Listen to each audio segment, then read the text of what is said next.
A general session. Today is January 14th. As a reminder, this is a public meeting and is being recorded. Please ensure your line is muted. Thank you. We are going to start with the Pledge of Allegiance led by Commissioner Boyce.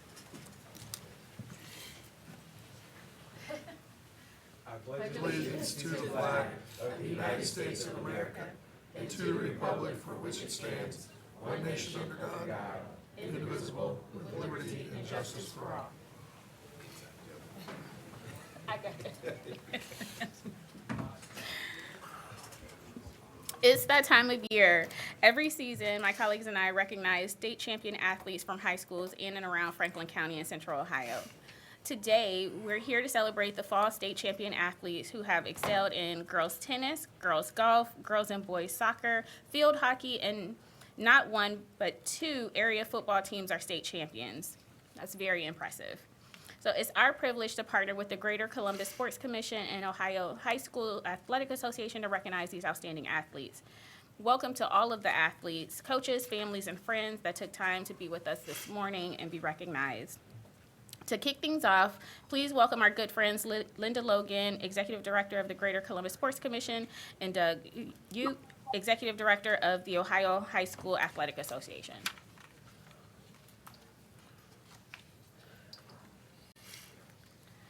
Good morning, commissioners and all staff that are here, and congratulations to our state champions, their parents, their coaches, their administrators. How exciting to see such a full room that we had to do this in 2 shifts today. That's so exciting. So we are very proud to be hosts of several state championships that happen in Franklin County and the surrounding areas. And it is our privilege to be a partner with the Ohio High School Athletic Association, representing these high schools that are here today and all of these great athletes. So Doug Ute, you're up next.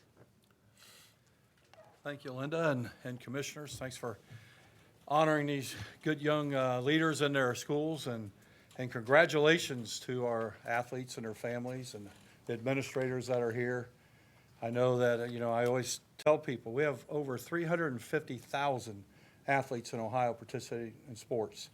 And some of your sports, you might have over 100 other teams in your division around Ohio. So to be in this room is something nothing short of spectacular. So we really appreciate what you do. And I see the young coach over there from Bexley, and we were just talking. His young lady cannot be here today, but she was here last year and just really impressed me so much, all of us, I think, and then won her second state championship that was in her third.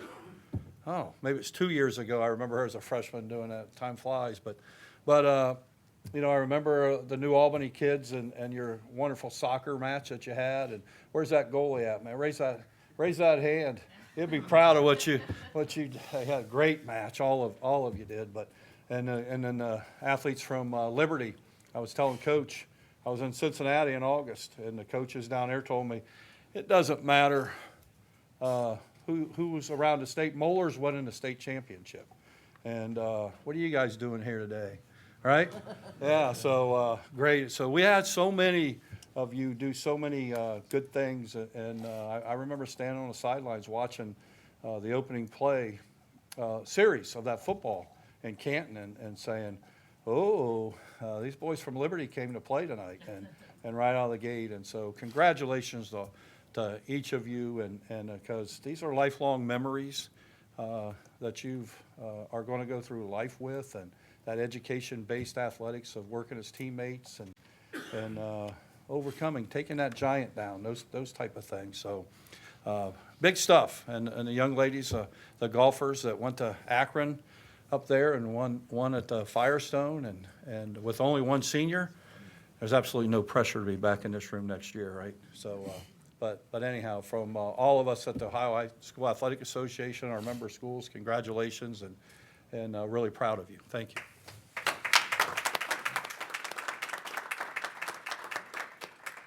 Thank you, Linda and Doug.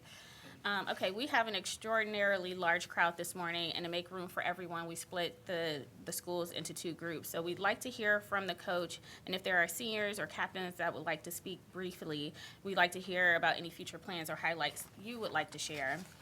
And so when I announce your school or in sport, I invite the coaches to the podium and the athletes to join us at the front of the room.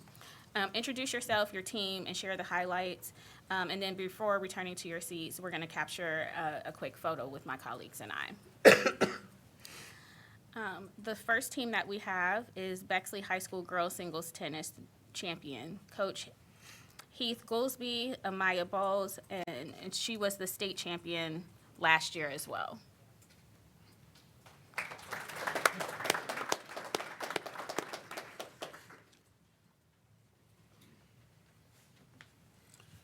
You can raise Thank the you. Coach, you can raise the podium there on your right. There's a button on your. Okay. I have a coach's voice, but I'll use the mic.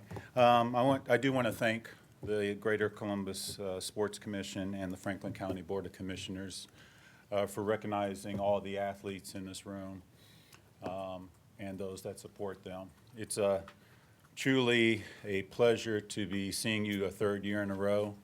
I know Amaya, who couldn't be here, and I'll speak on her behalf in a second, but we look forward to this event. And there was a moment in that semifinal when she lost the first set. This event didn't cross my mind, but a lot of things were flashing before my eyes when she lost that first set in the semifinal, because that was new territory for her. But I would like to say a few words on her behalf because she was unable to be here.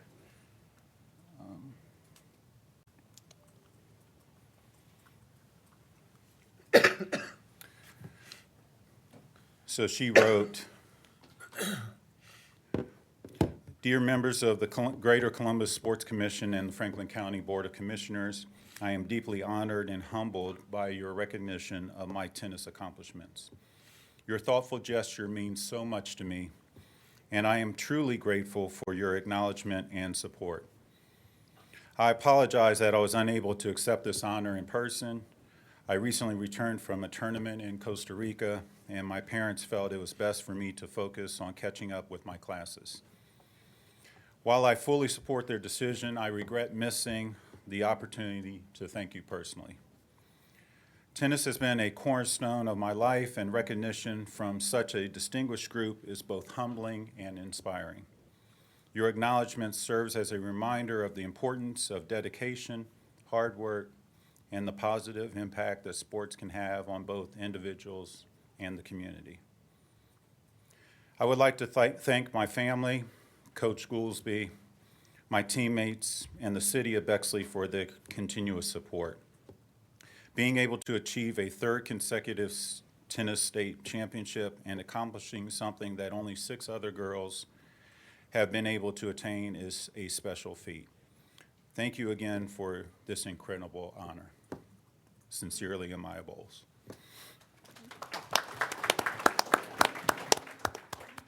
I'll just speak briefly on her record. She did go 16-0 this year. Her overall record is 56-0. The first time she had lost a set was in the semifinal that I mentioned earlier in the state championship.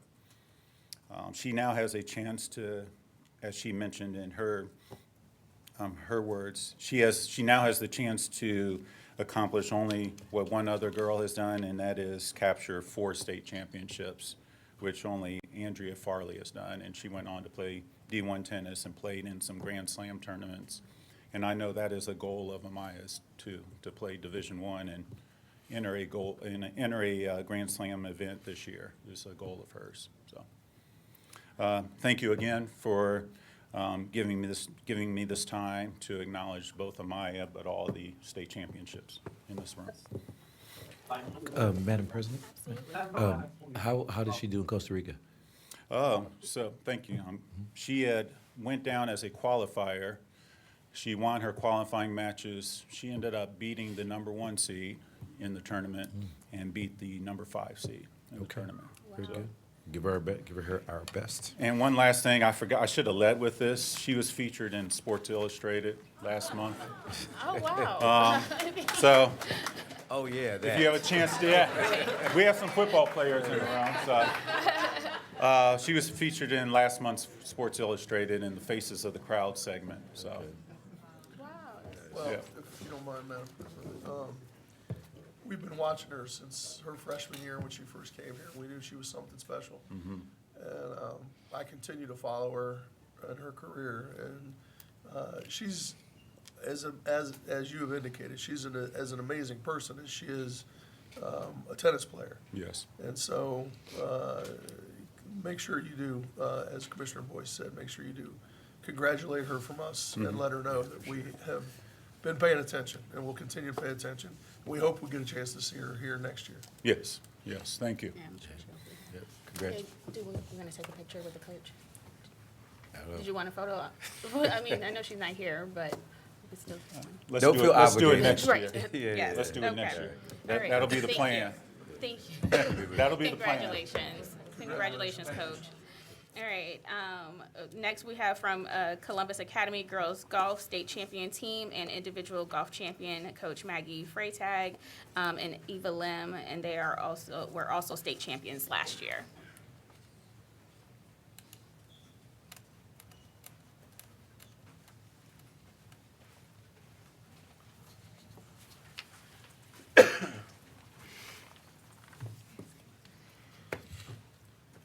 Hi, everyone. Thank you so much for having us. Thank you to the Franklin County Board of Commissioners and the OHSAA for hosting this event today. We're very honored to be here and to be recognized along with all of the other talented state champions in the room. Congratulations to all of you, and thank you so much for having us. I'm Maggie Freitag. I'm the girls golf coach at Columbus Academy, and I'd like to introduce the girls. I'm going to start by their year. So we have freshman Claire Zeiger. Step forward. This is Claire. And we have sophomores Eva Lim, Mira Serini, and Rosemary Jenkins. And then we have junior Great. and our senior captain Caroline Zeiger. We actually had sisters for the first time this year, which was really very special for us. And then coming into the season, the girls' main goal was to play the state tournament, and they were determined to put in the hard work along the way to make that happen. They were each instrumental in the team's success, and they've grown individually, but most importantly, they've really grown together as one team. To briefly recap the season, the girls were undefeated in the Central Buckeye League. They were 25-0.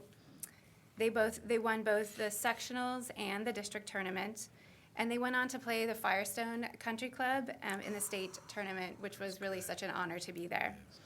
The weather that weekend on the last day was challenging. It was cold and rainy and wet and windy, but the girls were really able to rely on their practice and each other and the support of one another and to accomplish their goal of winning states. Our team MVP, which is Eva Lim, she actually won her very first individual state title as a sophomore. She averaged, come up here, Eva. She averaged 72.4 this season and shot her season best score of 66 at sectionals. She was on first team All-Ohio. She's the district player of the year as well as the CBL player of the year. Eva is very dedicated to her sport. She's a very supportive teammate. She leads by example. She's amazing to watch and really a pleasure to coach. I'm really very proud of all of these girls for achieving the program's third straight consecutive girls golf D2 state title, for all of their hard work and for all of their dedication to the team. I'm really grateful to have had the opportunity to coach them, and just really we've had such an amazing season, so thank you all. Before I pass it over to our senior Caroline Zeiger, she has a few words about her future plans, but I want to say a few words about her as well. She's really had a tremendous impact on our team over the last 4 years, and she's really put her heart and soul into this team, and we're really going to miss her a lot. So step forward, Caroline, you want to say a few words? Hi. First, thank you so much for hosting this and just honoring everybody. I'll be continuing to play golf at Bucknell University as well as studying economics. Outstanding. Congratulations. Thank you for having us. Madam President, I had a question. What course did you all play at Firestone? Which was it, the north or west, We south? played the Fazio course. Okay. It was great. It was very, very fun to be there. We were honored. Yeah, it's a tough course. Any tough. of their three courses are tough, so, It was very tough when it was about 40 degrees and windy and rainy. oh, man, But yeah, we loved it. well, my son's a Columbus Academy graduate and was an athlete there, and I know he would want me to say congratulations on his behalf as well, so congratulations. So did anybody do particularly well on number 16? Is that the? The big one? Yeah. 600, well, from the men's tees, it's 600 some yards. The par 3 on the Fazio course. Oh, that's the, Yeah, that's the we wrong played- one. we played the 16 is Fazio the, one. on the other, that's the north course, or the south, the north, south Yeah, course it's that like has south the course. 600-yard par 5. It was, Fazio was very long and very challenging, They're all but, long. you know, it was new for us too, because we were really, we've only played at Ohio State, so, but we really loved it. It was beautiful there and Still a great nice hard experience. course. Yeah, it's Still a great experience. Congratulations. Thank you very much.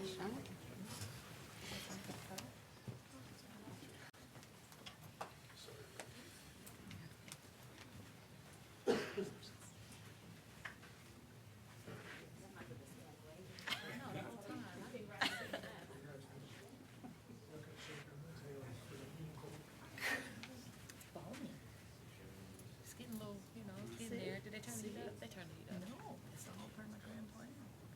Chris don't believe in heat.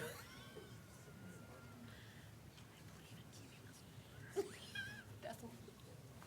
Yeah. Like rainy heat. We turned it up to 70 heat. I won't have to use my fan today.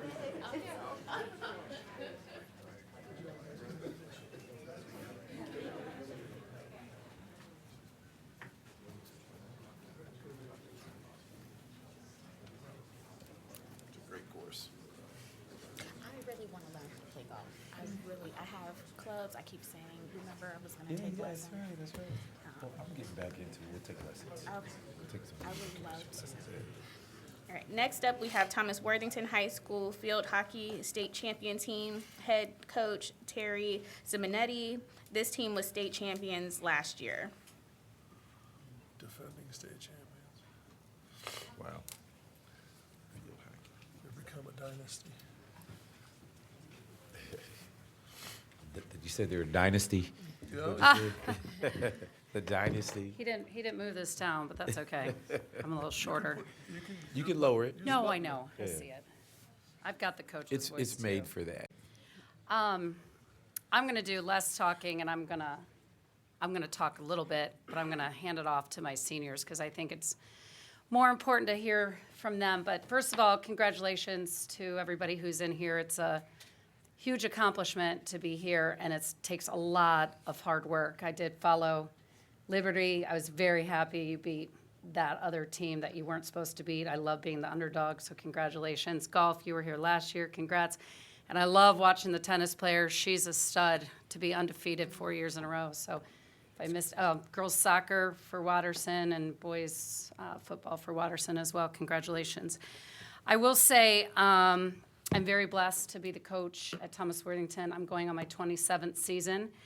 And what I'm most proud about is how hard this team works. When other positions open up, people are like, oh, you should go for that. And I was like, no, this is a well-oiled machine. These guys know what they're doing.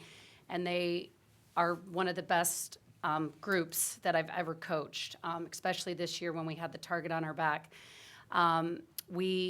This team has three-peated, and we are the second in school in the state of Ohio to ever three-peat twice. So we did it in 15, 16, 17, and 22, 23, and 24. And the senior class has been to 4 state championship games. So that is super impressive. I can't say enough about how incredibly hard that is. And they took it in stride. We had a strength of schedule that was 11.0, and the next second was 5.9. I truly believe that when you play a tough schedule and you play the best of the best, that's what gets you to that next level.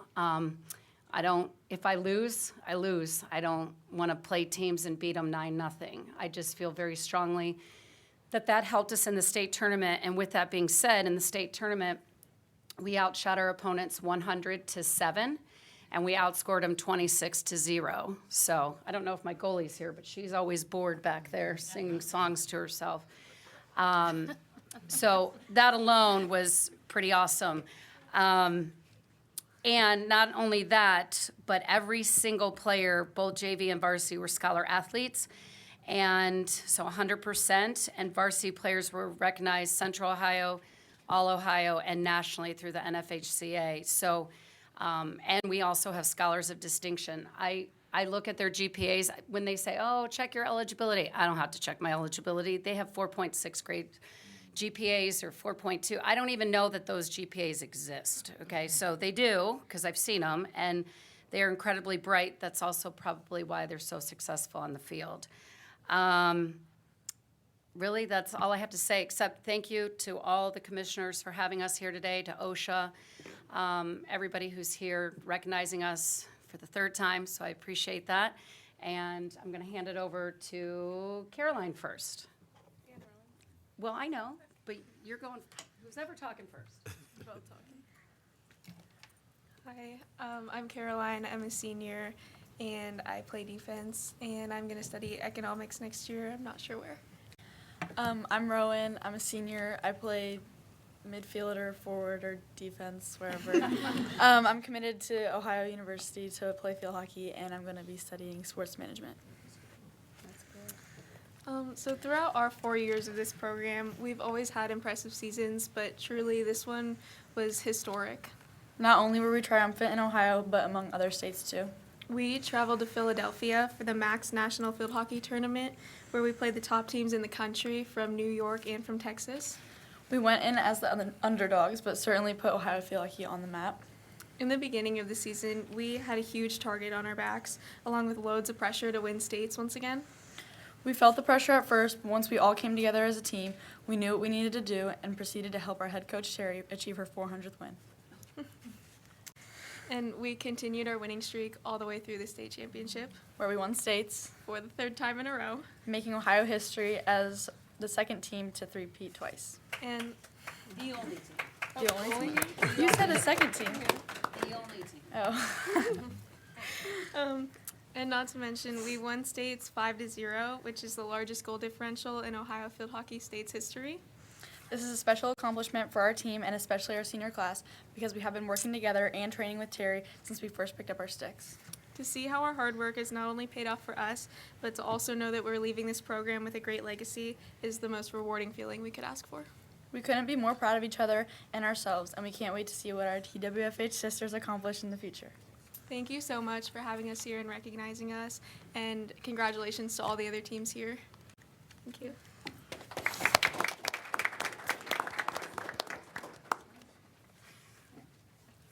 Pictures? All right.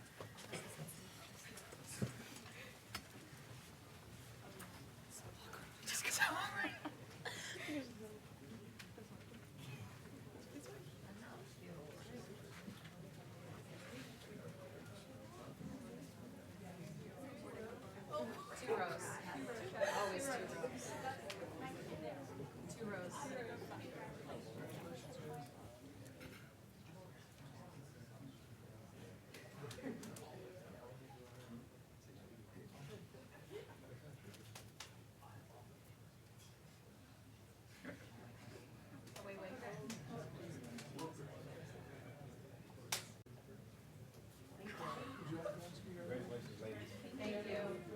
See you back here next year. I lose a lot.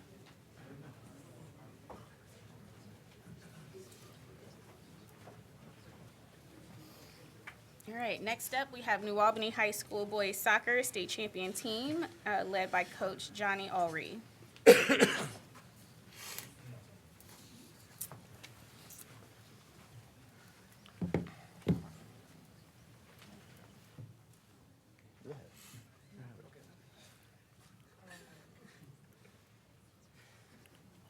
We're proud of it. Yeah, there you go. Don't forget the hardware. We're proud of it.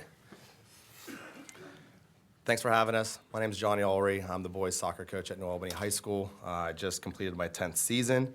Over those 10 seasons, we are 160, 32, and 12 over those 10 seasons.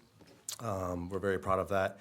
This is my leadership group that we formed about this time last year. So we've got Ben, Matt, Austin, Adam, Sam, and Wyatt. All seniors, except for Sam right here, who was starting on varsity as a freshman. He's a sophomore this year, starter as well.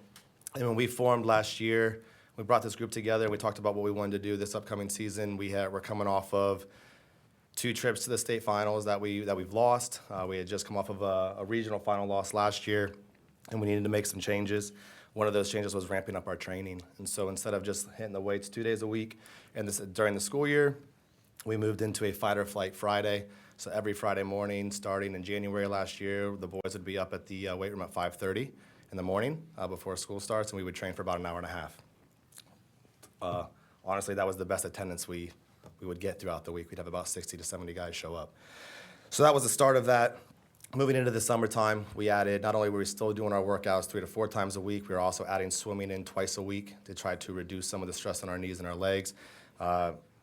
For any advice out there, any parents or anybody, teach your kids how to swim. Watching these kids try to swim like the swim team was comical in itself. You can tell they do a lot more laying out at the pools versus actually swimming. So, but great workout. And then the last key component was adding a bunch of analytics into what we did and how we looked and how we structured our team and what we were actually looking for in matches that continue to move us forward.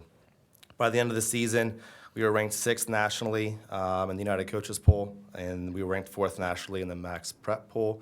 And then one quick story here that I'm probably the most proud of, honestly, for how the season ended. In the state finals, it was a great game, 0-0, went to a shootout, and there's a lot of chaos when you get out of that second overtime when you go to a shootout. Coaches have got to turn a card in of what order players are going to shoot, and players are trying to regroup and all that kind of stuff. And our goalie, Wyatt, who probably had the game of the year, walked off. As he was walking off, he just told the boys, boys, I'm going to save one. You just make yours. And in all of that chaos, as well as I'm trying to figure out our order, I finally turn it in. All the boys are at half field, and coaches aren't allowed to come to half field. And I think in that moment, I haven't even talked to them. I haven't even wished them good luck or take a breath or anything. They were so confident in themselves, and we had been training for this for a month. They went out there, and we went 5 for 5 on our shots, and Wyatt saved the very first shot from Walsh Jesuit. And the next thing you know, we won our first state championship as a soccer program at New Albany. So very proud of them, and we know we're proud to be here today. So thank you, guys.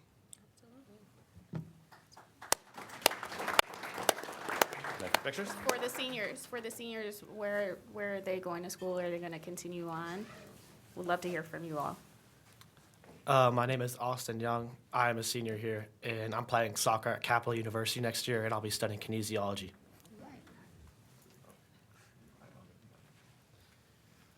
Hello, my name is Adam. I'll be playing soccer in Spain next year. Nice. The other seniors are not playing soccer at the next level, but will be attending college and getting a good education. So, it'll be great. All right. Congrats.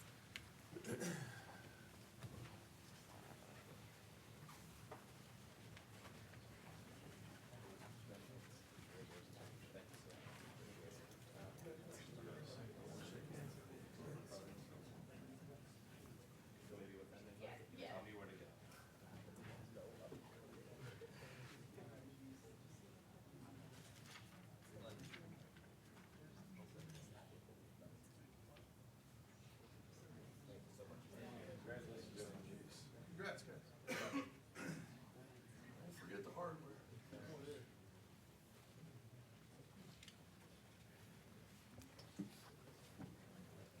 Okay, and next up we have Olentangy Liberty football team, led by, oh no, I just did that one. I'm sorry. No, I didn't. No, you didn't. No, I didn't. Olentangy Liberty football team led by Coach John Sansberry. I have a system here and I messed up my own Yeah, system. pretty much.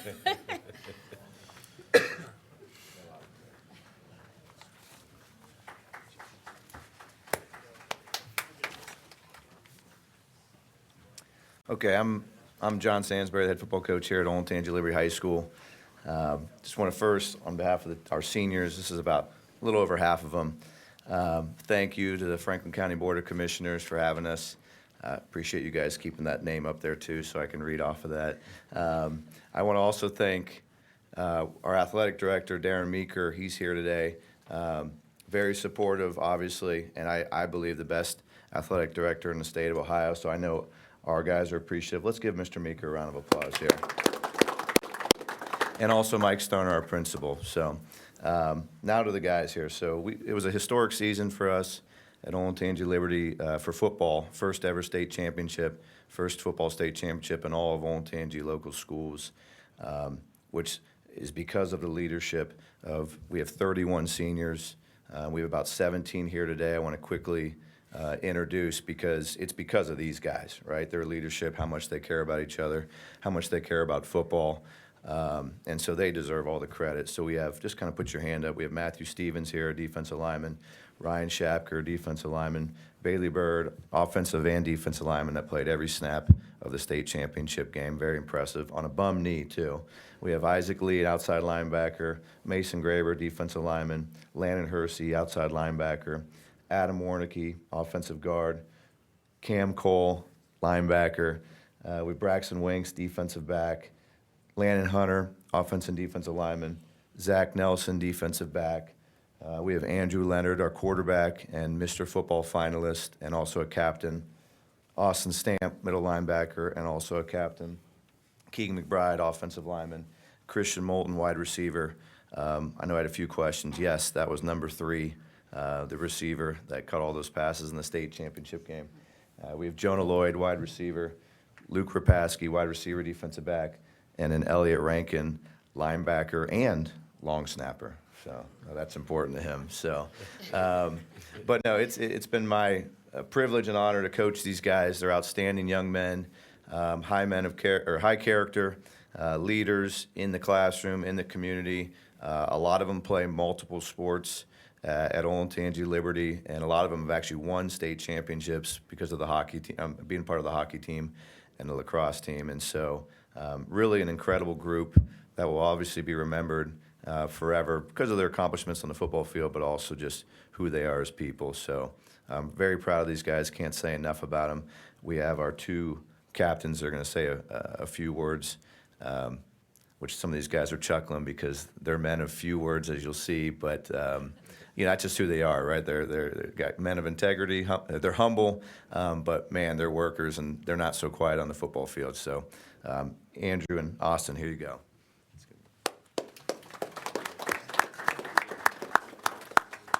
Hello, my name is Andrew Leonard, quarterback, and my future plans, I'll be playing football somewhere, I do not know where yet, and studying business.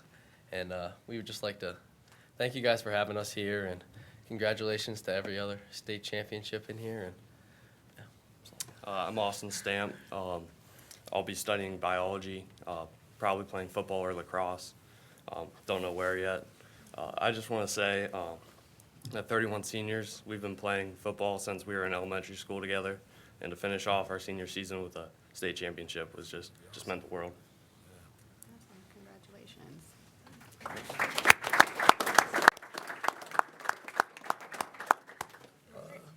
Commissioner, if you don't mind, for you guys that are seniors especially, we're learning, my daughter's a softball player, Hilliard Davidson, by the way, which is in your conference, but they're in your division.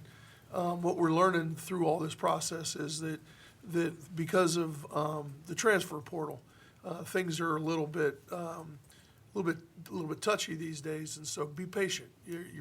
You'll find out soon enough. We're hearing from college coaches and programs.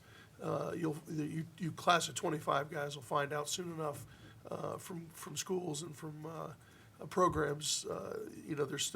They're still making a lot of decisions, and so my daughter's been very antsy. She felt like she should know by now where she's going to be going to college, but we're hearing from all kinds of schools that they're still trying to make decisions on kids in the transfer portal, and so 25s and 26s they'll start finding out soon enough. So just because you don't know yet doesn't mean you're not going to know soon. So keep the faith. Madam President, if I might too, I just want to build on that because I think Commissioner Grady really brought something that's important.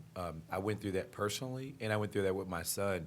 The college I started off thinking I was going to attend for athletics wasn't the place that I ended up going when it all was said and done. And so, and the same thing happened to my son who played college sports, Division I college sports. And so you just don't know. Focus, go where your heart tells you to go, and most importantly, put academics first, you know. And so good luck to all of you. I'm absolutely confident you're going to make the right choice and do what's right for you. Good luck.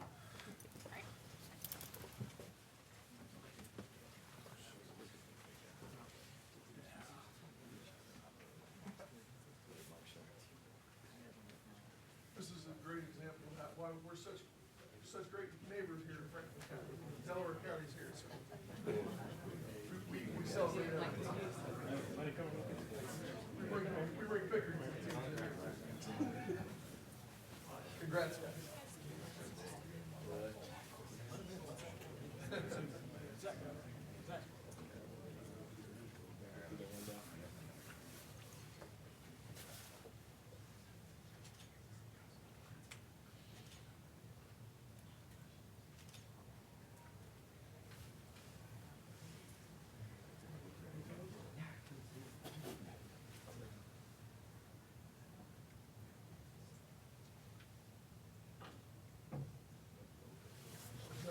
So impressive. Good job, guys.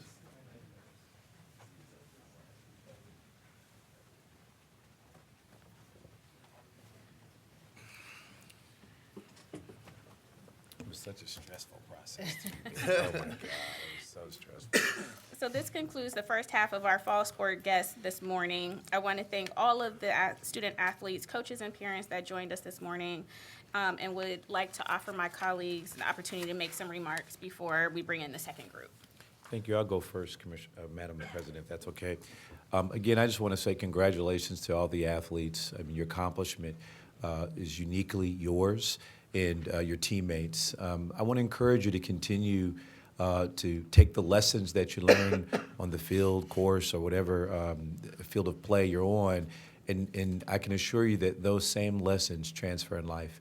They transfer in the workforce. They transfer in your family. They transfer in how you handle adversity, which will come throughout your life. I often think when I'm faced with challenges, I often think about my experiences in sports and how I managed and responded. And it's really the same concept.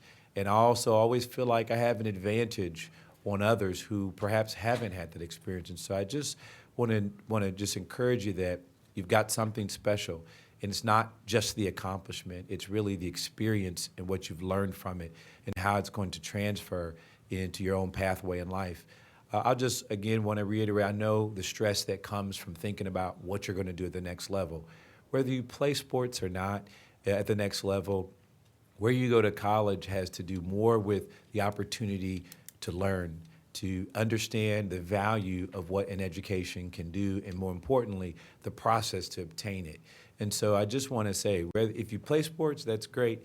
I can honestly say it was a tremendous experience on my life personally. I believe that my son would say the same. And so if it works out, that's great.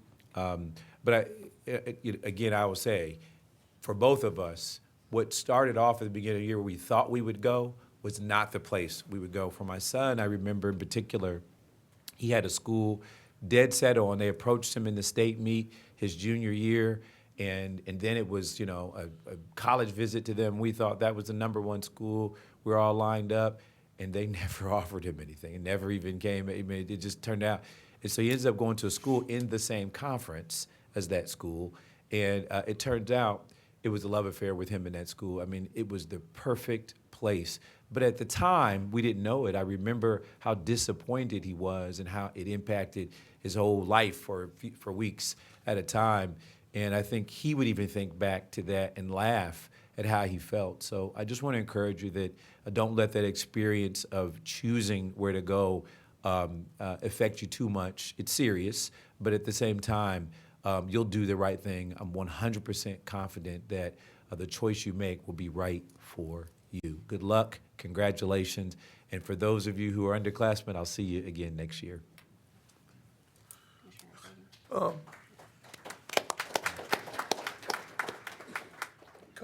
Couple of brief things, if I could. First of all, look around at your family members that are here, and don't forget to say thank you.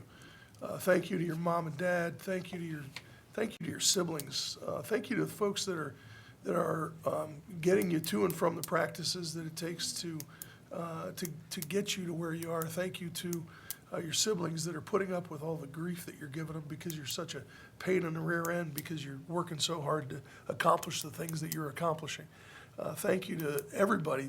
Thank you to the dog you've been kicking because you've been such a grouch to get to do the work that you have to do to be a state champion. Say thank you to everybody. Say thank you to your grandparents for coming to all your games. Everybody that's been putting up with you, because I remember what I was like when I was on a state championship team 127 years ago. You know, you're not the nicest person in the world most of the time. So say thank you to everybody that you've been putting through all the things that you've been putting through, because they're the ones that have your back. So make sure you say thank you to everybody. Number one. Number two, don't let this be the most important thing you ever accomplish in your life. You're a young person, and what you've accomplished is a phenomenal thing. Some of you have accomplished it more than once, and some of you are going to be back here next year, like Commissioner Boyce said, and we look forward to celebrating you again and again. But don't let this state championship define you. Make this be a springboard for bigger accomplishments in your life. We want you guys to be the leaders of tomorrow. We want you guys to be the people that are sitting here in our seats in the future. We want you to be the next county prosecutor. We want you to be the people that are leading Central Ohio into the future. And we definitely don't want a state championship to be the thing that defines who you are for the rest of your life. We want it to be the thing that catapults you into a phenomenal future for who you are and what you accomplish in your life. And then thirdly, earlier, Mr. Ute talked about these being memories for the rest of your life. No doubt about it. I mean, Commissioner Boyce and I and Commissioner Crowley, we talk about our athletic accomplishments. Sure we do. And you will always have these memories.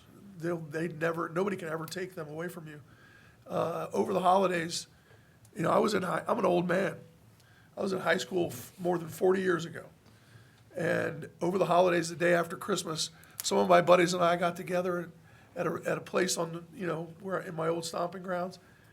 We got together because we had friends in town, and we sat around and we talked about the old days. We talked about, just being in high school. We talked about some of our accomplishments on the baseball field, some of our accomplishments on the wrestling mat, some of our accomplishments on the football field, because back in those days, you played more than one sport. And we had a great time, and we sat around for hours. Nobody takes that stuff away from you. And it was so much fun. We had a blast. So you'll have these memories and these accomplishments forever. And my kids don't ask me about them anymore, but I still can get together with my buddies and talk about them. My kids don't care about my accomplishments. They care about their accomplishments.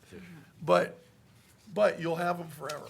So just remember the things you're doing today on the athletic field, because you'll cherish these memories forever, and you'll have these friends forever. You guys will part ways and go off to college.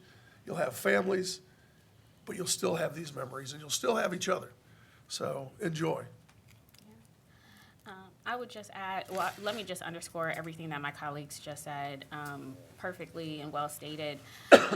I will just add a thank you to the parents. I understand the sacrifice that you all make to make your students' lives or dreams come true, and be able to play and have the commitment that they have to their sport. So thank you to the coaches. Who you don't have to do this, but your love for the game and your love for the students is what drives the work that you do. And so thank you for all that you do for the students. What you learn in being on a team and being committed to your sport, to your craft, is commitment, dedication, teamwork. And as Commissioner Boyce said, those things will carry you throughout the rest of your life. I think about my daughter who played volleyball in high school and then ended up playing for the University of Kentucky club, like the things that she learned in being on a team translates to what she's doing right now as she works, and when conflict arises, how to resolve conflict, how to be dedicated to her team members that she works with, her colleagues, how to speak up for herself when she needs to. And she got that being in community, being on a team, and being committed to not just herself, but the others that could be impacted by whether she shows up or not every single day.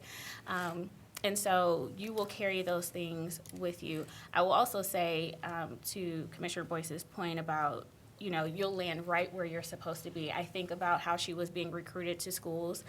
She thought she was going to be at some school in Texas and decided to put her academics first and got some scholarships from University of Kentucky and decided to go to University of Kentucky and tried out for club and made the team and traveled and then decided after a year she didn't want to do that anymore, and that was her decision.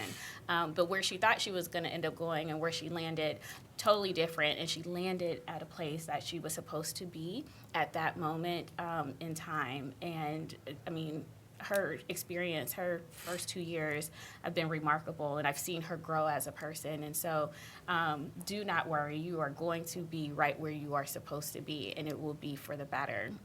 And so congratulations to you all. Live in this moment, soak up everything that this moment has to offer, or the moments. And for those who are three-peats and returners, we look forward to seeing you again. I mean, wow, like the talent that you continue to bring is remarkable and outstanding. And so with that, thank you for being here and congratulations again.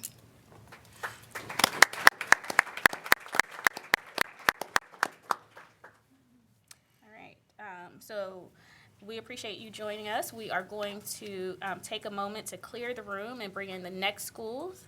I think we have about 2 other teams, about 80 people.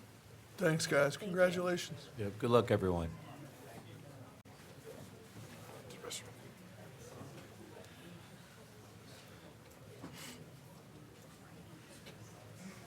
Take care of the hardware.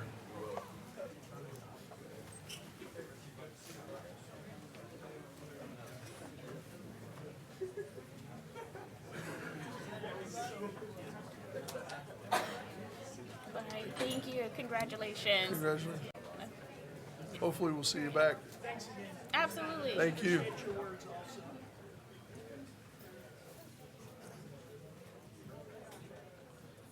Congrats, guys.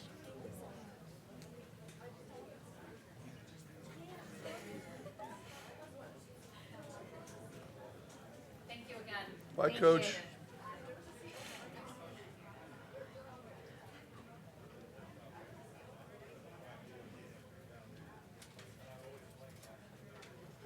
Yeah, her daughter, her nieces played softball with Liz. Oh, really?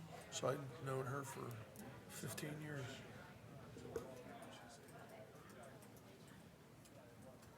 She tried to get Aaron to play field hockey, and Aaron hated it. She was like softball as well. Yeah. Her nieces were real good softball. They both played in college.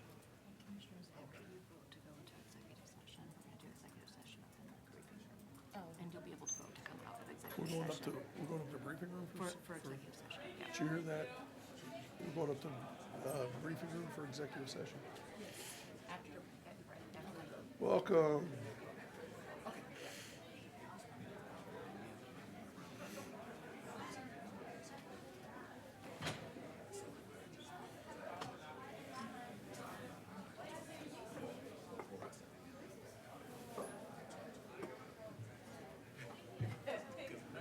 Welcome, welcome, welcome, welcome.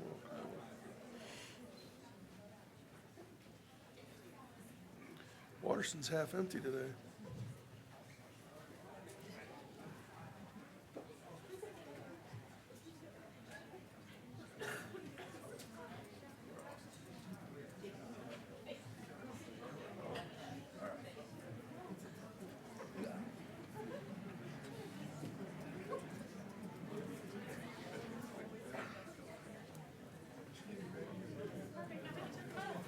Welcome.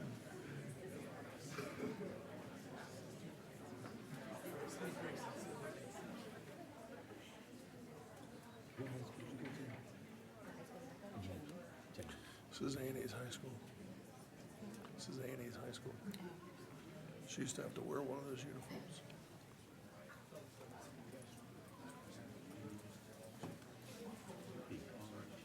Hi, Judge. I forgot there were some Dorian kids on this team. Watterson? Watterson? Yeah.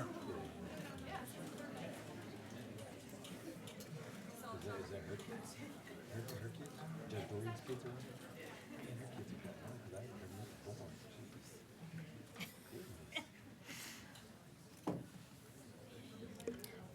Thank you so much for your patience. I hope you all were able to enjoy some breakfast.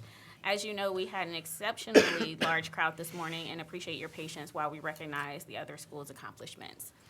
I understand that these student athletes, coaches, and parents are from Bishop Watterson High School. Congratulations and welcome to all the athletes, coaches, families, and friends that took time to be with us this morning.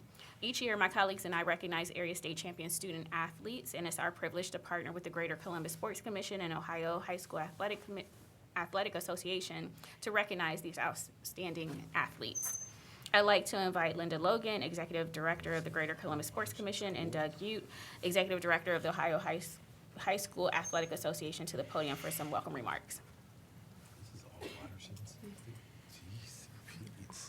Thank you, Commissioners. Congratulations to Bishop Watterson. We've got quite a crowd here today, both the boys and girls teams. It's great to see so many Central Ohio teams doing so well at the state level. So again, congratulations to your student athletes, to your coaches, to your administrators, and to your parents and family. Well done. Thank you. Thank you, Linda, and thank you again, Commissioners, for recognizing these great young folks here. This is great because this is our neighborhood, Clintonville, where our offices are at, and so I feel like our neighbors are in here, and it didn't really shock me that you had to two-tier this today, because when Watterson goes, nobody asked for more things on the side. I mean it in a positive way than Watterson. Actually flooded in 2 of the suites up top, and we don't have suites, but just so you know, I gave up my suite and the suite beside for your state football final game, because if you remember, it's pretty cold, and but you have that tremendous support that the commissioners point out, and those type of things. And so, you know, I always share a couple things. We have over 350,000 athletes in Ohio, and to stand and receive that trophy at the end of the season is something special. And so we congratulate you for that, and I know you young ladies work so hard at what you do, and to receive that state championship trophy is just something nothing short of spectacular, and creating those lifelong memories that you have. I always love to see the kids interact. I went to the restroom and walked a group of kids who were just in here, and they started busting the young man that spoke, and were able to joke with him. So I see how they interact together off the field, and that's as important as what you do on the field, because you have created lifelong memories through sport, and you've also done something. We're not just about athletics, we're about education-based athletics and the things that you learn from that. And I'm getting to know the commissioners as they talk, and I would say that the 3 of them have very special roles in a county and just do such a wonderful job, and are elected by their peers. And when I hear them talk, you know, and about their athletic days and what they learned from that, and I say this all the time. I don't look like this now, but I played point guard at Ashland University 40-some years ago, and I certainly don't look like a point guard now. But and I tell a lot of times I talk to kids, and I talk to them about I've never received a job. I was a teacher and coach and athletic director, high school principal, and a 20-year superintendent here in the state of Ohio before I took this position. And I've never received a job because I played point guard at Ashland University, but I've received every job because I played point guard at Ashland University. All those lessons I learned through sport that come through when they talk about that you don't even know you're learning is something special. And so congratulations. And you young men on that side of the road, I kind of hopped on your train a year ago at Marion Harding High School in the regional final when you beat Bell Fountain in there, and I thought, man, they're young. they're young, and then I saw you play in the state championship game a year ago. And then certainly this year, watch you come back through, and you play, you're very well coached, I would say that. You play with a passion, and that certainly shows on the field. And to win a state football championship in there, but especially to come back a year after what you might think was a disappointing loss, which I thought was a growth piece for you, and win the state the next year is wonderful. And so we thank all of you and the crowd around here. That's the request I get when Watterson goes, but that's great. That's great. And so congratulations. I know Commissioner O'Grady has. Yeah. Commissioner Crowley, if I might. So before we begin with Bishop Watterson, I wanted to say a few words, if I might. So the building that we're in, first of all, Franklin County has a history with Bishop Watterson High School. And I know I saw Judge Dorian walk in. I think she's in the back of the room somewhere. She's got her hand, she raised her hand. So the building that we're sitting in today is the Michael J. Dorian building. It was named after Commissioner Michael J. Dorian a few years ago. Judge Dorian's in the back of the room. That was her uncle. Judge Dorian's father is Hugh Dorian, who was our longtime city auditor. And the Dorian family has a long history with, there's Judge Dorian there, has a long history with Bishop Watterson High School. Back in the day, when I was a young guy in high school, I went to Bishop Reedy High School, Bishop Reedy Silver Knights. I know, boo, boo, boo. 40-some years ago. But back in those days, when Mr. Dorian, Julie's uncle Judge Dorian's uncle was a county commissioner, the county administrator, the person who sits in this chair, and our county administrator, Ken Wilson's not here today, but the county administrator, the person who runs Franklin County on a day-to-day basis for the 3 elected county commissioners, was a gentleman by the name of Dave Savely. Dave Savely, at the time, was a Bishop Watterson football coach. And when I was a young guy, when I was in junior high, before actually when I was in elementary school, the Franklin County Board of Commissioners bought the old, what was then known as Franklin County Stadium, the old Jet Stadium. Some parents in the room may be old enough to remember, maybe not. Bought the old Jet Stadium and turned it into Franklin County Stadium. Eventually, it became Cooper Stadium, named after Harold Cooper, who was a county commissioner as well at the time. But then they bought an International League team from the International League, and they turned it into what is now known as the Columbus Clippers. But when they renovated the stadium, a lot of teams in the Central Catholic League at the time didn't have home football fields to play on. Bishop Reedy didn't have a home football field, still doesn't have a home football field. Bishop Watterson didn't have a home football field. St. Charles didn't have a home football field.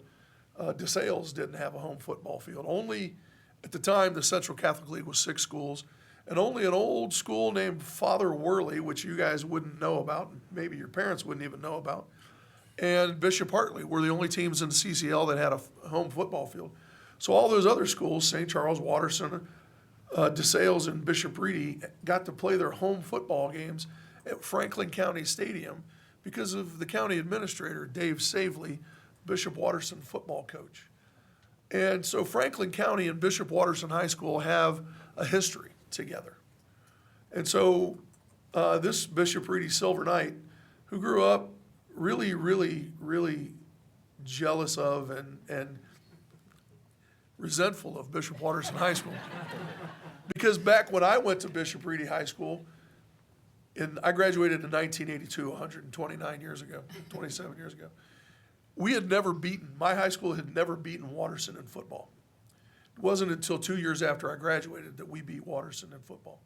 We beat you in every other sport, certainly beat you in wrestling year after year after year, but we never beat you in football until 2 years after I graduated. And then eventually we quit playing you in football because you guys were so dominant, and still are dominant. And so I was always tremendously jealous of the Bishop Watterson tradition. I told a couple of the players when they first walked in, including Mr. Mangini, whose father's a good friend of mine, that I was envious is a better word. I was envious of Watterson instead of jealous. But the other side of it is I also still don't wear purple ever because I think we have a common enemy. And whenever the kids from DeSales come in here, I always give them a hard time. And if anybody ever walks into my office wearing a purple tie, I always make them take it off and put it in their pocket. So I just thank you for a little time today, Commissioner President Crowley. But I wanted to make sure that you guys all knew and understood the history that Franklin County has with Bishop Watterson and the respect that I have for your school. So thank you. That is really good. Thank you for sharing. All right. Well, we'd like to hear from the coach, and if there are any seniors or captains that would like to speak, we'd like to hear about your future plans or highlights you would like to share. So when I announce the two sports, I invite the coaches to the podium along with the athletes. Introduce yourself, your team, and share some highlights about the season. And then before you return to your seats, we're going to take a picture. So we have Bishop Watterson girls soccer state champions, led by Coach Scott Dempsey.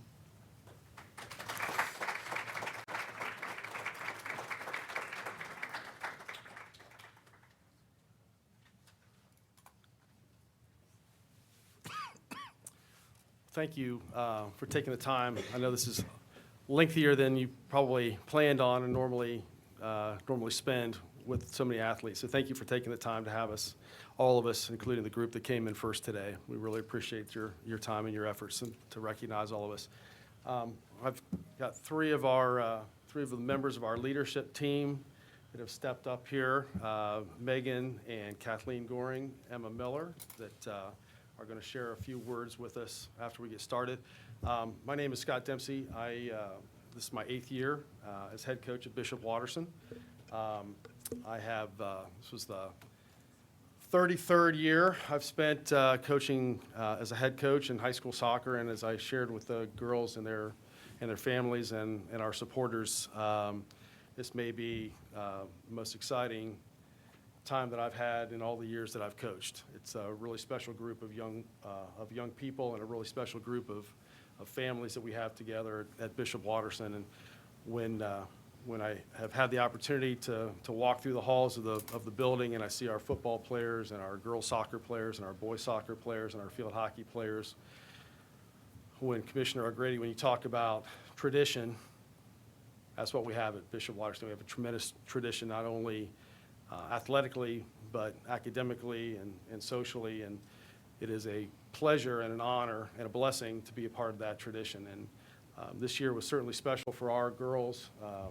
We made an awful lot of history. We talked about that at one point during the course of the season when we realized that with one more win, we would set the record for our school for wins in a regular season, and we made sure that we took care of that, and the girls did a great job of accomplishing that, even though it took a goal in the last minutes of the game to make that happen. And then as we progressed through the postseason, there was one unified goal in mind, and that was something that they came up with themselves at the beginning of the year, and they wanted to make sure that this group accomplished everything that they possibly could and did that to the best of their abilities.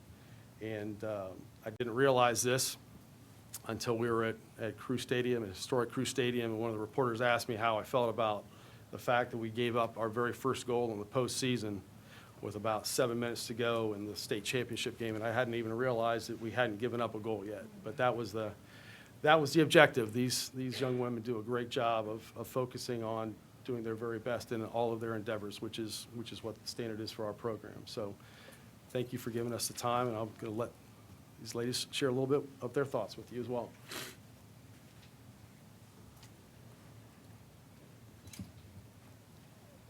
Hi, I'm junior Emma Miller, and first of all, I just want to thank you guys so much for having us here today and honoring all the teams here, and congratulations to all the other teams as well. I'm Kat Gehring. I'm a senior, And we want to say that winning states was such an accomplishment and a great way to end the season with such a special group of people. For the seniors, it was such a great way to end our careers here at Watterson. Hi, I'm Megan Gehring. I'm also a senior. And we just want to say thank you to everyone who made this possible. All of our teammates put in so much work over the years, and especially this year, that led up to this, and we just couldn't be prouder of them. Go Eagles! Go Eagles.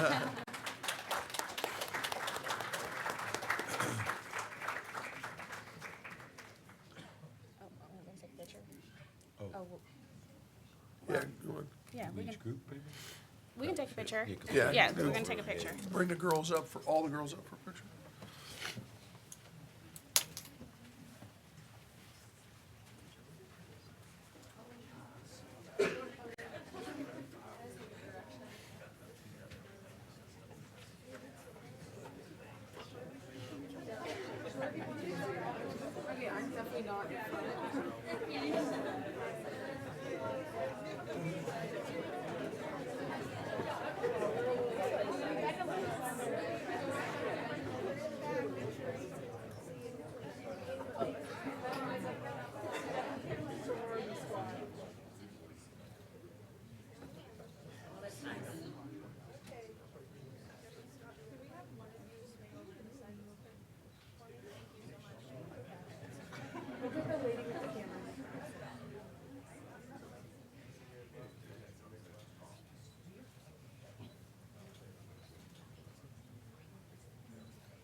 All right, next up we have Watterson's football team, team state champions, coached by Brian Kennedy.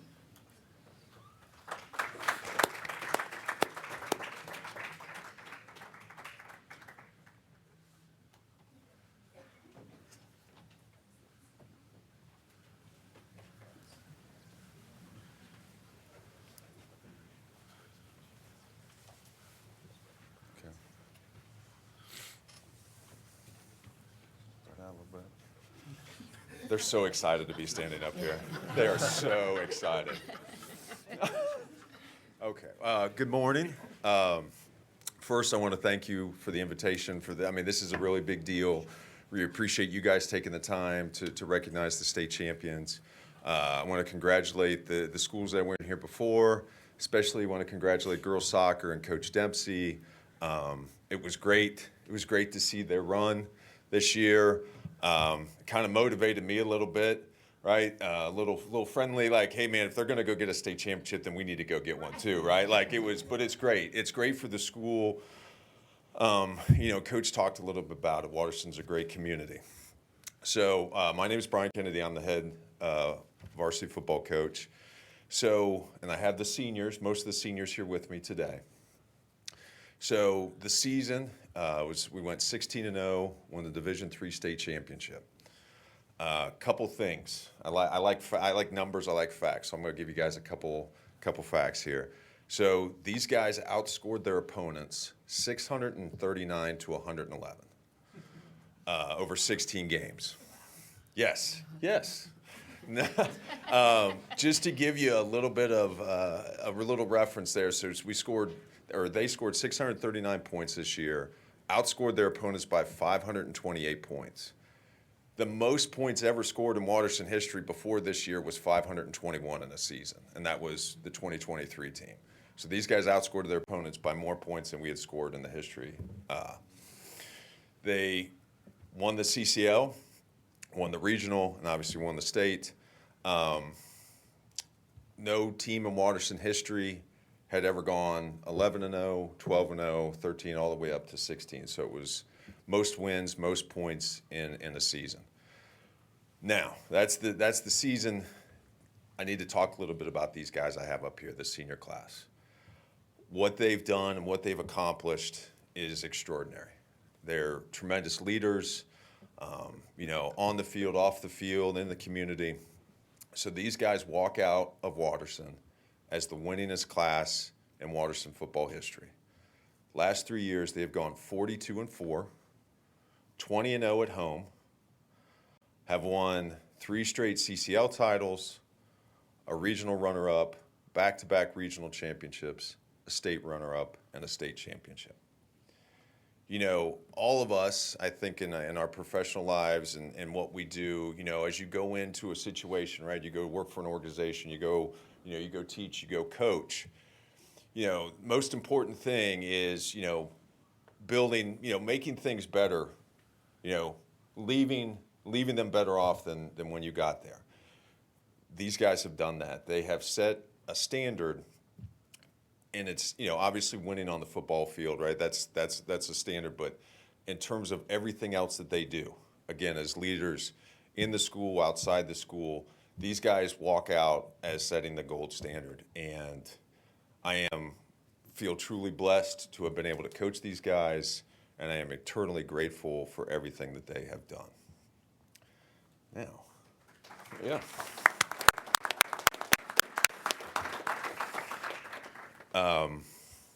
Do any of you want to say anything? You want? All right, so go ahead and introduce yourself. They'll probably laugh at me, but hi, my name is Zach Weber. I'm a senior. Played running back for Coach Kennedy. I was a co-captain. Thank you. But thank you guys for your time today. It's a pretty awesome experience for all of us. You know, something we've worked for since we were like really, really little. And so to finally accomplish it, it's been huge. But, you know, we could talk about us all day, but I think it's only fair if we talk about the work that Coach Kennedy did and the other assistant coaches. You know, we only saw a glimpse of it, but we knew they were staying up for hours on end, building the blueprints for us. So it's only right if we talk about them a little bit. And I think I speak as our senior class. We're really grateful for them and the things they taught us, the things they did for us, so to them. So.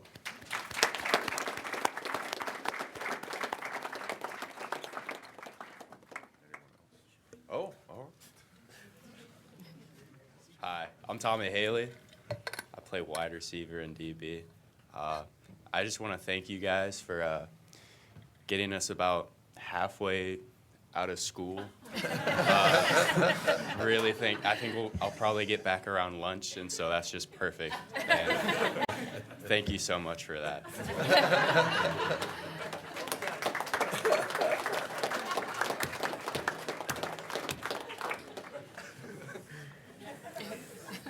That's tough to follow. I don't even know. Anybody else? No. All right. Well, again, thank you so much for the recognition. This is a big deal, amongst also about getting out of class, obviously. But no, this is a really big deal. So we do appreciate your time today. Absolutely. Thank you. We'll take a picture.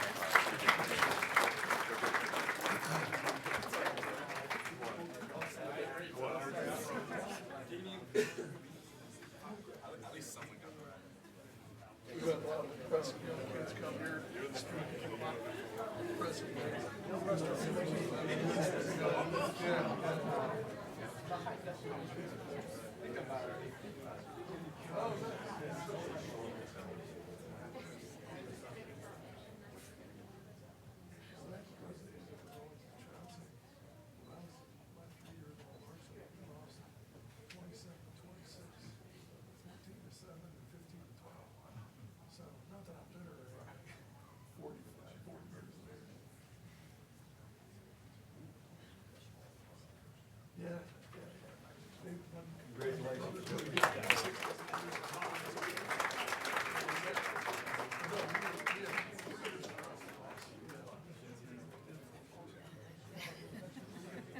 Yeah, cut his past, man. He's got to.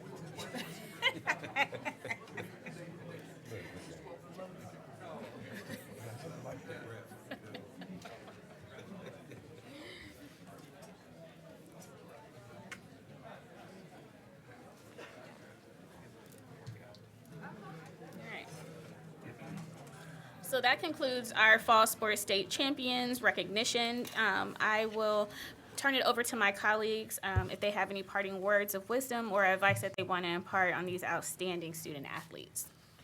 Thank you, Madam President. I'll go first. One, let me just begin by thanking my colleague, John O'Grady, for that.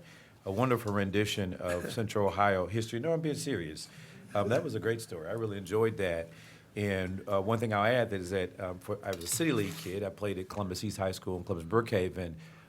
We got to play in Cooper Stadium once a year. And I guess that was just how they kind of did it then. And it was always great for us because we got to play on artificial turf. And for those of us who were really fast, I loved playing on the artificial turf. The old Cooper Stadium was great. Lots of memories there. I get so sad every time I drive by there and see where it stands today. But there's a lot of great history there for Central Ohio. So thanks for sharing that. I didn't know that history with Franklin County. I knew about Harold Cooper, but not the part you shared about Watterson and the role they played. There was a lot said today and a lot of accomplishments that we're recognizing. One, I got to say, I'm not sure. I've been here for 8 years now as a commissioner, and I can't recall any time when one school filled up the room for us to do this. I just don't recall that. So that's quite amazing and quite impressive. We're here today recognizing the student athletes of Bishop Watterson, and that says a lot. I can see it in your eyes. I can see it in the coaches' eyes, certainly the parents, their pride and their gratitude for what you represent, both in their school, their family, and community. But your coaches, two of your coaches said something that really stood out to me today. They used the term the standard. And I want to say to you that your athletic experiences transfer to your life experiences, whether it's as you matriculate through college, a career, or even just simply life. The experiences that you had on the field, court, or whatever your field of play is, transfer in life. If you had an injury, you worked through it to come back, or even perhaps you cheered your teammates on as you set to heal and get better. Maybe you didn't play so well that day, and so you had to regroup mentally and come back, or somebody on your team had to pick you up and say, hey, let's get this win in. Maybe you had a setback. Doesn't appear that you had too many based on those scores that were going on. But I'm sure at some point there was a setback in the game, and you had to call a timeout and huddle up and say, let's regroup and think. At the end of the day, I really believe it all comes back to the standard. And that standard is simply the standard. You carry that in life. You carry that in your next phase of life. And I'm absolutely confident that you'll be successful. I won't, like Commissioner O'Grady, I'd love to talk about my athletic experiences. By the way, no, I'm just kidding. But I will say this. There's not a day that goes by. I'm 53, that I don't reflect and think about something that I learned through athletics. It's not so much the trophy, the medals, or the experience itself. It's the standard that I've learned how to work through things, how to prepare for things, how to address things. 100% of how I approach life is the same experiences that I learned through the standard of athletics. You are here today because we're recognizing an accomplishment that, quite frankly, a lot of us don't get to experience in life. I played Division I sports, and I never was a state champion at any level. I never got to experience that and see what that was like, other than my son being a state champion. And I was just as happy about it when it was for him, like it was mine. And I always say that we have the same name, so technically I do have a state champion under my belt. But the point is that that's so unique. It's such a unique experience, and so cherish it, learn from it, and grow. But just remember what your coaches said. It's our standard. And, I have to say, given the amount of attendance that here, Bishop Watterson has its own standard, and it's high, and perhaps higher than Bishop Reedy's. But apparently, Commissioner O'Grady, I couldn't resist. I'm sorry. You've been so good today. I got to say, but that standard is high. I'll just conclude on this. Take that seriously. Remember, the standard is the standard, whether you're a soccer player, a football player, basketball player, hockey player, you name it. Remember where you come from. Remember what you learned. Remember your experiences. Remember your accomplishments. Know what those feelings feel like and try to reproduce them in everything you do. And I'm absolutely confident life will be well for you. So congratulations. Congratulations to the parents that are here, the coaches, the administrators and staff, faculty and staff, and most importantly, to the student athletes that we recognize today. Good job.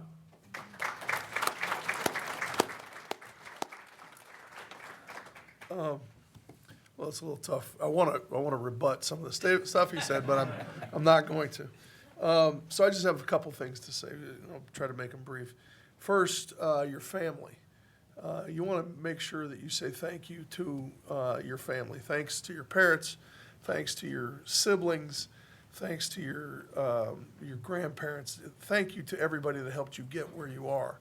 You know, I remember when I was on a state championship team back when I was in high school, I wasn't myself for a lot of that time. Frankly, I was pretty much a jerk throughout the entire time that I was, you know, putting in all the effort and the time to get to where I needed to be. And, you know, so, you know, thank your dog that you've been kicking for the last several months. Thank your little brother or sister that you've been treating so badly. Thank your mom and dad that have been running you all over town. Thank your grandparents for coming to watch all your games. Thank everybody that you've been so harsh on while you've been doing all the things that you've been doing. Because everybody that's in your family that's been helping you to get where you've gotten to this level, there's a lot of people that are out there, the folks that are standing around the edge of the room that are sitting next to you. You know, thank all of them, you know, for helping you to get to where you are. Because there's a lot of folks that have been helping you throughout all of this. And so you need to stop and say thank you to all of them for helping you along the way. It takes a lot. And you need to appreciate all of them for what they've done for you.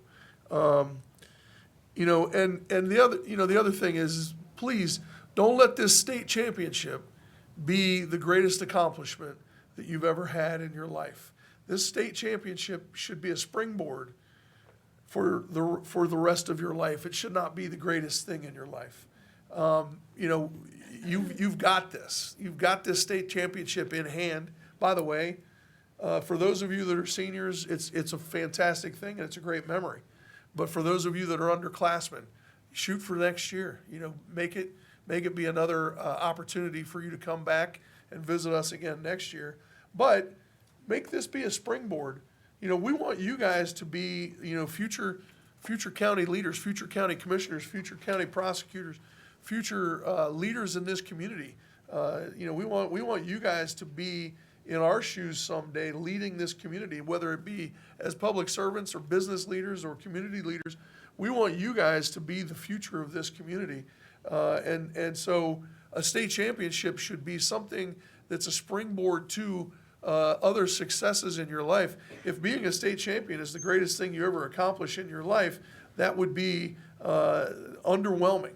We want you to use this to be something that springboards you to your future. And so if you're my age 40 years from now and all you've ever got in your life is a state championship to say, look what I did, then that would be underwhelming. So please use this state championship as a catalyst for your future. And then finally, Mr. Ute earlier today was talking about you know, these great memories of a lifetime. You have this for sure as great memories. You guys have each other to be able. You'll always have each other. You know, friendships never go away. I have great friends from high school to this day. I have friends from high school that, you know, some that I went away, you know, didn't talk to for years, and then I run into again. And we, you know, I was saying earlier, I got together with some friends during the holidays. Some of us got together the day after Christmas. And it was like we had just seen each other, and we were telling stories from 40 years ago, and we were telling stories about old football games, old baseball games, old wrestling matches. You don't ever lose these memories, and it's great to be able to relive the stories of all of this stuff, and you'll have these, even though you tell these stories now because they just happened a few weeks or a few months ago, you'll have these stories for years to come. Your kids may not care. My kids don't care about my stories of all the things I did on the athletic field, but you'll still have them to be able to talk to each other about for years to come. And so those are great things. But please, make sure that this is a catalyst for great things for your future.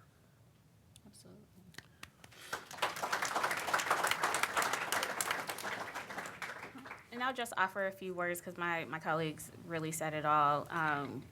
Congratulations to the athletes. What you have been able to accomplish is amazing and wonderful, and it shows, how you all are able to excel, especially working together as a team. But really thank your parents. I am a parent of a student athlete or a former student athlete, and they sacrifice time, they sacrifice money, but making sure that they're able to show up for you and give you the opportunity to live out your dream and playing the sport that you want to play and developing the craft that you have. And thank your coaches, and not just thank you, but like really a level of gratitude. They do this out of the kindness of their heart. Like they are committed to this and committed to you and to your success. They could be doing anything and everything else, but they show up year in and year out to support you and make sure that you all are the best that you can be. So really thank your coaches. One of the things that you have been able to develop is your some characteristics and some skill sets when it comes to commitment, to dedication, to teamwork. And those are the things that will live on past your time playing sports, whether you're playing for the seniors at the next level, and whether you go to college or do something else or go overseas. Like, those are the things that will help you get a job. It probably won't even be because you were a state champion. It will be because of the skill sets that you were able to develop. It was your commitment to your teammates, showing up for practice when you didn't feel like it, or supporting your teammate when someone fell ill or had an injury, and you were like, I'm going to double down and show up for my teammates and encourage them along the way. It will be those things that you will carry with you throughout whatever you choose to do in the next level or in your career or just in your future. And so remember those things. Remember that, it is about you in this moment. Live in this moment and get everything out of it that you can, but also remember that it is also you were able to do it as a team. And so thank your teammates, thank your colleagues for showing up each and every day and being able to build a team that is a state champion. And so again, I just want to leave you with congratulations.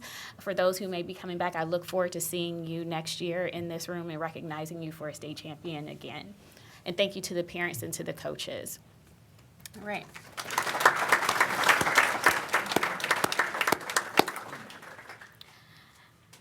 All right, we are going to take some time to clear the room. Thank you again for joining us. You can stay if you would like, but I'm sure. No, we want to let them get back to class. This is an invitation for the football players to stick around if they want, so you can miss more school. It's a civics lesson. Soccer team's welcome to stay too. It's a government lesson. Thanks, guys. Congratulations.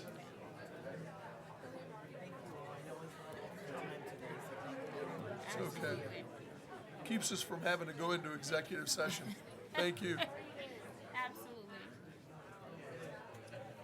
The longer this goes, the longer we stay out of executive session. Thank you.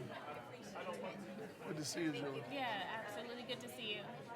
Yeah. I'm Margaret. How are you? How are you? It's good My to see daughter you. Maggie was on the soccer team. Oh, okay. Absolutely. Yeah. I wanted to say, Representative Crawley, it's great to see you as Chad Wilson Nationwide. I How want are to say, you? Representative Crawley, you look so great up here. Oh, I thank haven't seen you. since I left the state Say house. house. It's been a while. Great, Yeah. Take care, guys. Thank you. Yeah, I texted Alex Holman a picture of now I know where all this is. Oh, tell him I said hey. Yesterday. Oh, really? Thanks, guys. Take care. Oh, good. Tell them I said Congratulations. hey. You guys did great. This was forever, something that we'll cherish. Oh, thank you. Good to see you. Hopefully come back, right? Yeah. Hopefully. All right, so we are. Suddenly there's an echo in here. Yeah, Room's empty. Room's empty. We are on to our agenda. So if I can get approval of the minutes for the December 10, 2024, and January 7, 2025 general sessions, and the January 7, 2025 organizational meeting. Move approval of the minutes. Second. Moved and seconded voting. Commissioner O'Grady? Yes. Commissioner Boyce? Yes. Commissioner Crawley? Yes. The minutes have been approved. Thank you. First up, we have the engineer. Resolution number 1225, establishing, altering, and widening of the Groveport Road Shared Use Path Improvement Project, Madison Township, Franklin County, Ohio, declared necessary. Hello. If you don't mind me taking a minute, hello, I'd like to, my name is Adam Fowler, and it's an honor to be presented before you today as your newly elected county engineer. I would just like to say that I think it is awesome that you honored these student athletes for their accomplishments today. I attended the soccer finals at Crew Stadium, and I would just like to say, as a resident of Franklin County, that I appreciate the hard work the commissioners do to have facilities in Franklin County to hold such events as a soccer final. So just wanted to say that. Thank you. Thank you, guys. So the first resolution, our first resolution seeks to declare necessary the improvements of the Groveport Road Shared Use Path. This project is located in southeast Franklin County in Madison Township, the city of Groveport, and the city of Canal Winchester, and seeks to install nearly 3 miles of bicycle and pedestrian infrastructure from Front Street and Blacklick Street in Groveport through Groveport Park and along Richardson Road and Groveport Road to the existing shared use path in Canal Winchester. Pending any questions, I would ask for your approval. If there are no comments or questions, I'll move approval of Resolution 1225. Second. Moved and seconded voting. Commissioner O'Grady? Yes. Commissioner Boyce? Yes. Commissioner Crawley? Yes. Resolution 1225 has been adopted. Resolution 1325, report second of the Franklin County Engineer establishing sums of compensation for a portion of the owners of property abutting Walnut Street, County Road number 19 at New Albany Condit Road, SR 605, Plain Township, Franklin County, Ohio, in the amount of $200,000. This resolution seeks compensation for 2 property owners, 1 property abutting Walnut Street and New Albany Conduit Road, State Route 605 Improvement Project. This is a collaborative project between Franklin County, New Albany, Plain Township, and ODOT, and will improve the offset stop control intersection with a modern roundabout. We negotiate with the property owners, and compensation is based on appraisal fair market value. Pending any questions, I would ask for your approval. If there are no comments or questions, I'll move approval of Resolution 1325. Second. Oh, I'm sorry. Moved and seconded voting. Commissioner O'Grady? Yes. Commissioner Boyce? Yes. Commissioner Crawley? Yes. Resolution Rusty. 1325 has been Rusty. adopted. So rusty. Resolution 1425, resolution requesting the Ohio Department of Transportation to reduce the speed limit on Leopard Road, County Road number 37, Norwich Township, Franklin County, Ohio. This resolution seeks authorization to request the Ohio Department of Transportation to investigate the speed limit on Leopard Road beginning at the City of Hilliard's Corporation line south of Davison Road and continue northerly to the City of Columbus Corporation line south of Hayden Run Road. The engineer's office has determined that a speed limit reduction from 45 miles per hour to 40 miles per hour would be appropriate. Pending any questions, I would ask for your approval. If there are no comments or questions, I'll move approval of Resolution 1425. Second. Moved and seconded voting. Commissioner O'Grady? Yes. Commissioner Boyce? Yes. Commissioner Crawley? Yes. Resolution 1425 has been adopted. Resolution 1525. Headley Farms accepted for public maintenance and shall become part of the Jefferson Township Road System, Franklin County, Ohio. Our final resolution seeks approval of the Headley Farm subdivision to be accepted as part of the public road system and the maintenance responsibilities turned over to Jefferson Township. The engineer's office has inspected the streets and determined they meet all requirements and specifications. This resolution represents the final legislative step and allows the developer to proceed with selling homes. Foreseeing any questions, I would ask for your approval. If there are no comments or questions, I'll move approval of Resolution 1525. Second. Moved and seconded voting. Commissioner O'Grady? Yes. Commissioner Boyce? Yes. Commissioner Crawley? Yes. Resolution 1525 has been adopted.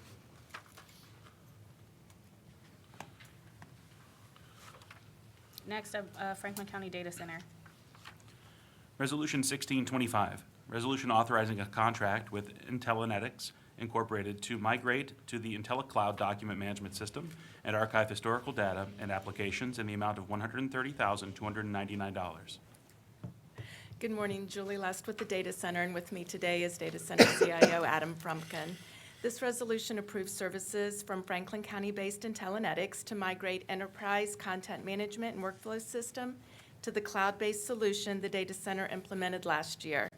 The transition will provide additional functionality and security, along with eliminating the need for biannual software upgrades, thus reducing technical debt.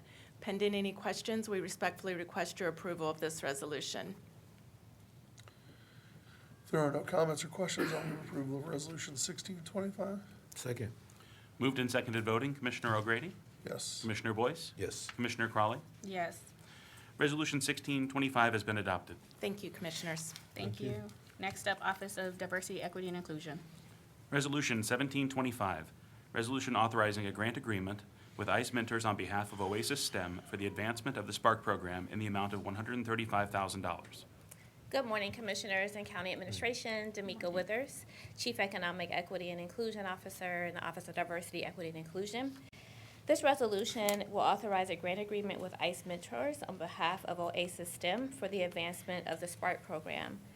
ICE Mentors is a nonprofit 501c3 organization established in 2011 whose mission is to empower the youth to live purposeful lives through the development of skills, talents, and self-improvement. We know that introducing STEM to youth from an early age is important because it provides them with access to skills like critical thinking, problem solving, and creativity, which are essential for success in today's world, while also opening doors to potentially lucrative STEM careers that are often underrepresented by minorities, helping to combat systemic inequalities in the field. This agreement will serve 500 youth participants throughout Franklin County, ages 8 to 14, across 20 separate locations throughout the entire school year, totaling over 40 learning sessions.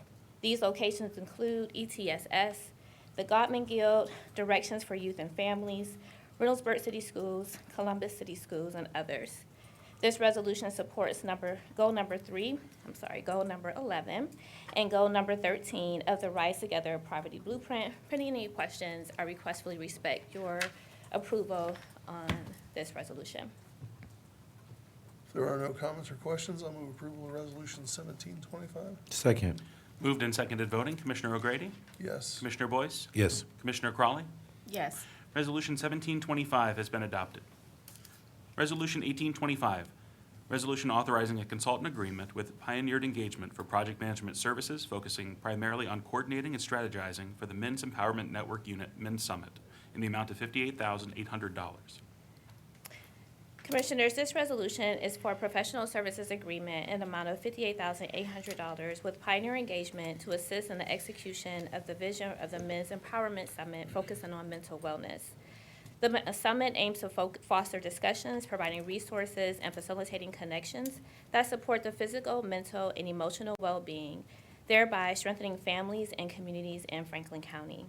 Pioneer Engagement is an event planning business that will develop the strategy of the conference and coordinating the event. Here to talk more about the Mental Health Summit is Deputy Director David Kimbrough of the Men's Empowerment Unit.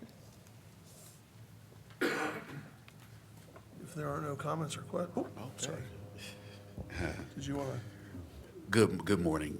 Good morning, all. I just wanted to just kind of highlight some of the statistics that make this summit very vitally important to our community. We think about mental health, and especially when we think about men and mental health. And I think I mentioned this statistic before, but when we look at right now in Franklin County, 80% of all the deaths by suicide are committed by men. And that's over the global average of about 75% globally. When we think about depression and what those diagnoses are. We think about women mostly, right? Because more often women are diagnosed. And that's just because men don't necessarily go to the doctor or utilize those services. But it's believed that over 6 million men are battling with mental health and depression in Franklin County, and which leads to other things like self-medication, substance abuse, things of that nature. When we think about right here in Franklin County, our coroner's office reported that over 70% of deaths by deaths are men based on substance use.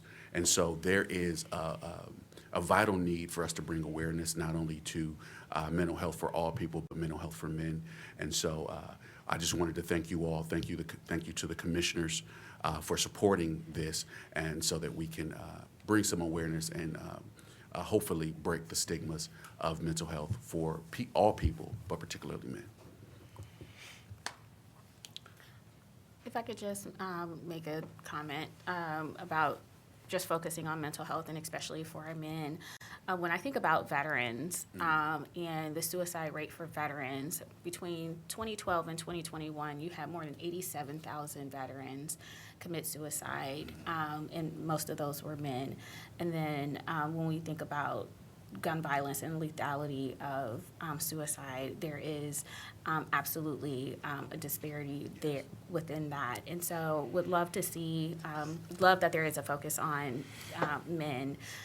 To your point, men absolutely suffer from mental health challenges, but for different reasons, stay silent, hide in the shadows, feel like they're not seen, feel like they're not heard. And then when we do talk about mental health, we talk about depression and we talk about anxiety, things that are common, but honestly, when we only talk about depression and anxiety, it perpetuates stigma when we're not thinking about other mental health diagnoses where people, might be struggling, whether it's personality disorder, obsessive compulsive disorder, schizophrenia, bipolar disorder. And so when we don't talk about the severe pervasive mental health challenges that people face, they also feel like they're not seen. And so I've just encouraged, as you all are having this summit, what I think is absolutely wonderful, and these conversations, that we bring all of it to the forefront and have conversations about all the things as it relates to mental health, so everyone will feel like they're seen and that they're heard, and that they are not alone as well.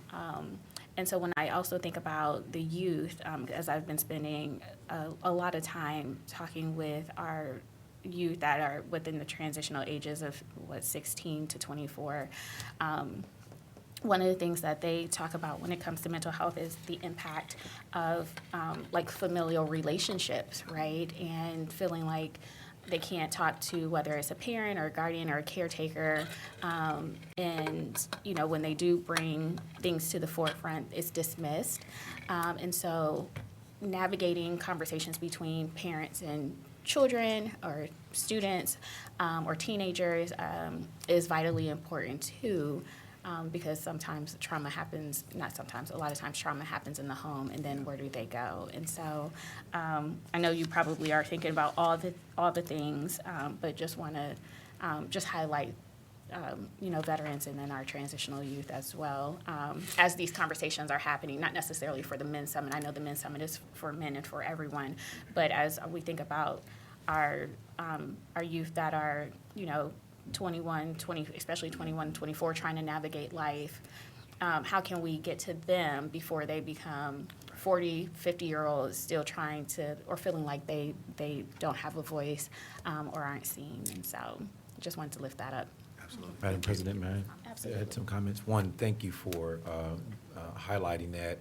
As you know, I've been very engaged with this conversation with the men's unit, and I love the feedback because, to me, this effort is really about a convening that allows Franklin County to plant its stake in the conversation around mental health in the broader sense. To your point, this is much a conversation about parity, mental health parity, meaning that healthcare companies recognize mental health as much as they do physical health in terms of coverage. Also about policy, that we lead by example in making policy steps for Franklin County so that our employees have access to the resources that they need. And then finally, participation, really finding creative ways to include everyone. I'm so glad you brought up veterans. It is very much a population that we all, if not, are not concerned about, should be. And with the statistics that you just shared, certainly we should be thoughtful about tracks and focuses that uniquely align with certain populations. And so I just want to say, I mean, I'm really proud of the men's unit in applying the thought process to the convening. Finally, I'll just say, in listening to folks like Commissioner Crawley, who's really been a public and vocal advocate and very knowledgeable about the space, I might add.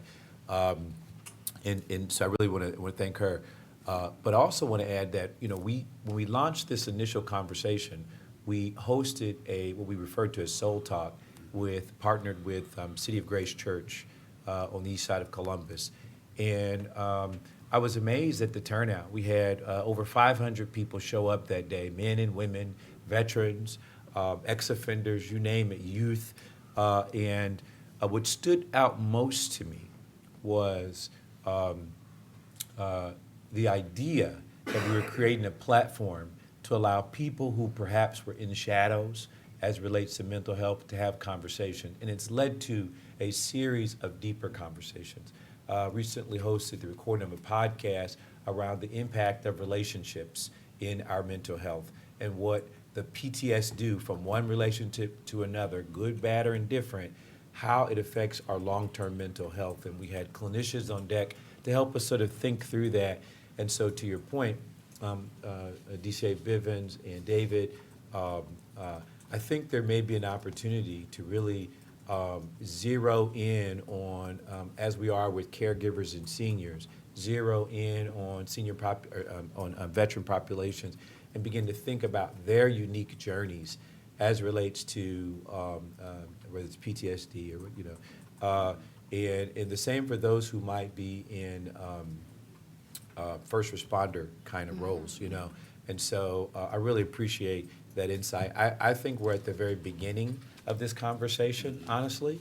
And I think, you know, it'll be interesting to me, I say this to DCA Bivens all the time, interesting what comes out of these convenings, you know, what we'll do once we've gotten past the sort of initial conversation of peeling back the layers and say, let's talk about mental health, you know. I'm interested, and to be honest with you, you've been an inspiration to me personally because you've been so public and vocal with your knowledge about the space, and it's led me to think deeper about my own journey and everyone else's for that matter. And so I say that to say, I want to just emphasize Commissioner Crawley's points and just add that let's really, maybe this week in our meetings, kind of think about the different sectors that we can zero in on and really provide some resource to. And I'm sure Veteran Affairs and those guys and gals will definitely want to contribute to the conversation. So, yeah, I mean, I think it's a good suggestion. No, and thank you for your leadership. It would be easy to just talk about this in general, like we know that we have a mental health crisis on our hands, and we could, you know, through community partnerships or some other agency, put money out into the community, and we're doing that, and you are leading this conversation, and so I can't thank you enough and have enough gratitude for lifting up, especially men, because you all are struggling in silence, and sometimes making and sometimes making permanent decisions on temporary situations that have a solution only if you were able to feel like you could be in conversation with someone, or you had a place to turn to where someone isn't just lecturing you or talking to you through something, but really holding your hand through whatever that challenge is, or whatever. PTSD can be very complex, right? And there is a such thing as recovery. Just like when we think about addiction, you can go into recovery. Mental health, you can deal with, you can get on medication and go into recovery and then feel like you're good, and that's how some people relapse and then go back into a depression or whatever they're struggling with. And so the fact that you are like, no, I feel compelled to do something about it, just is a testament to your leadership, and then you have the support of your colleagues. And so happy to, and I think you spoke or you're speaking at the Veterans Affairs coming up. That's right, I am. Yeah, I am. Yeah, and so happy to be to tap in with Veterans Affairs on that. But yeah, and thank you to the men's empowerment team for what you all are doing. It's no easy feat to do this summit. So Thank you so much, Commissioners. Thank you. There are no Commission- further- Oh, sorry. I apologize. If before you take a vote, Commissioners, County Administrator Ken Wilson would like to say a few words. oh, great, yes. It was like, Thank you, President Crawley, Commissioner O'Grady, Commissioner Boyce. I'll be brief in the sake of time, but I feel like it's extremely important that I speak to this because I know that county administration, at the direction of the board, has been very committed to the health and wellness of the community at large. And specifically, this initiative is focused on the total wellness of Black men, in my opinion. It's time to talk self-care in our community. Remove the stigmas around saying that you need to rest, saying that you need to develop wellness activities, you need to have healthy outlets.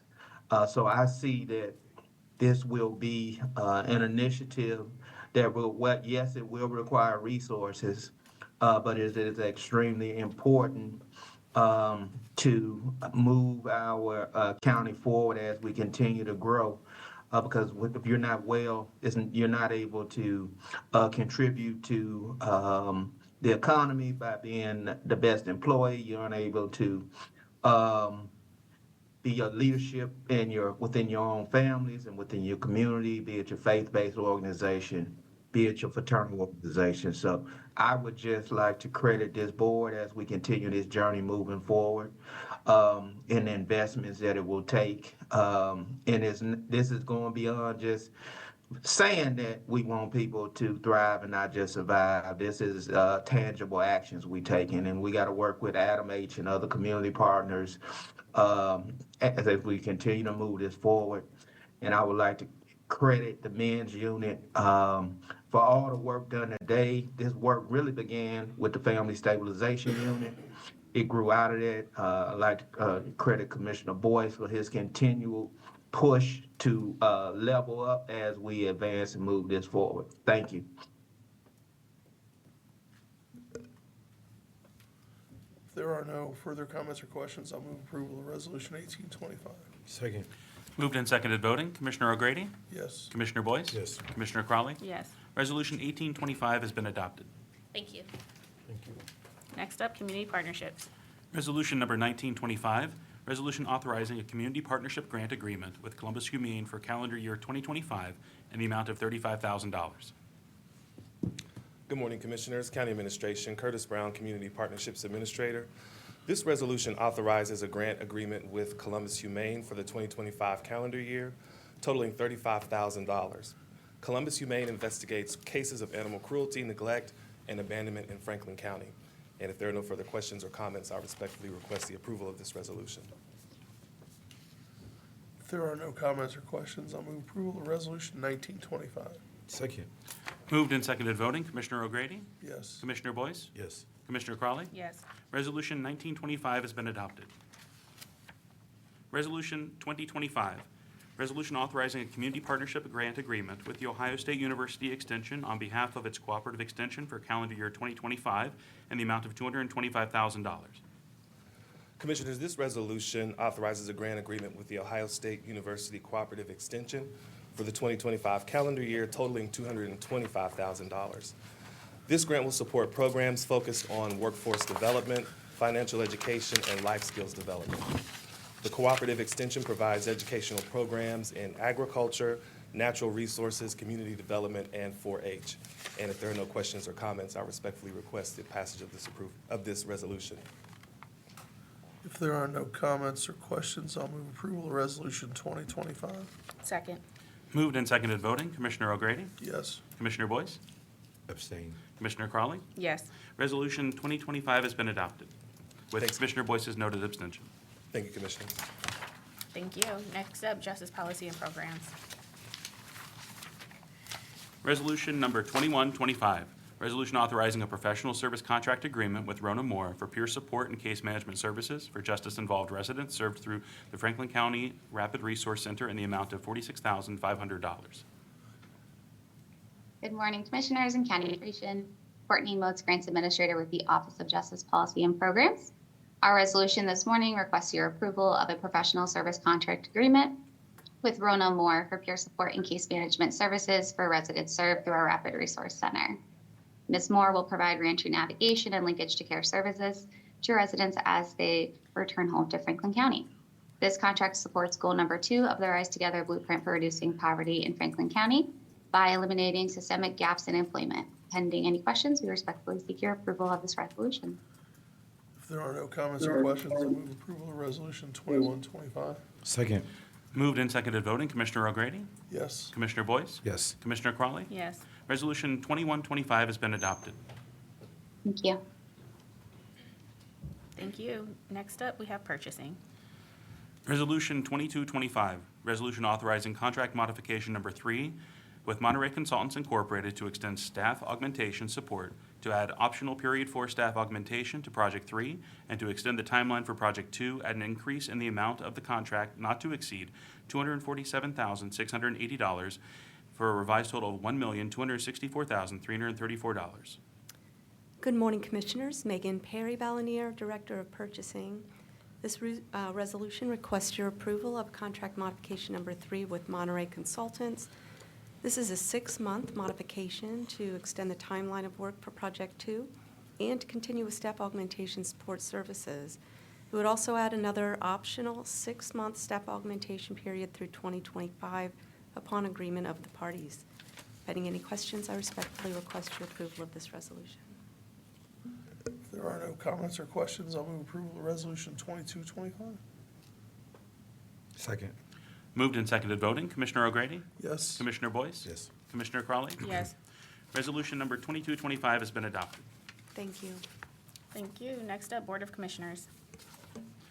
Resolution 2325, resolution authorizing an application to the Franklin County Court of Common Pleas for employment of Alvin E. Matthews Jr. of UB Greensfelder to serve as special counsel. Good morning, Commissioner Shayla Faber, Franklin County Prosecutor. Today, there are 2 resolutions before you regarding the appointment of special counsel that follows the same legal process.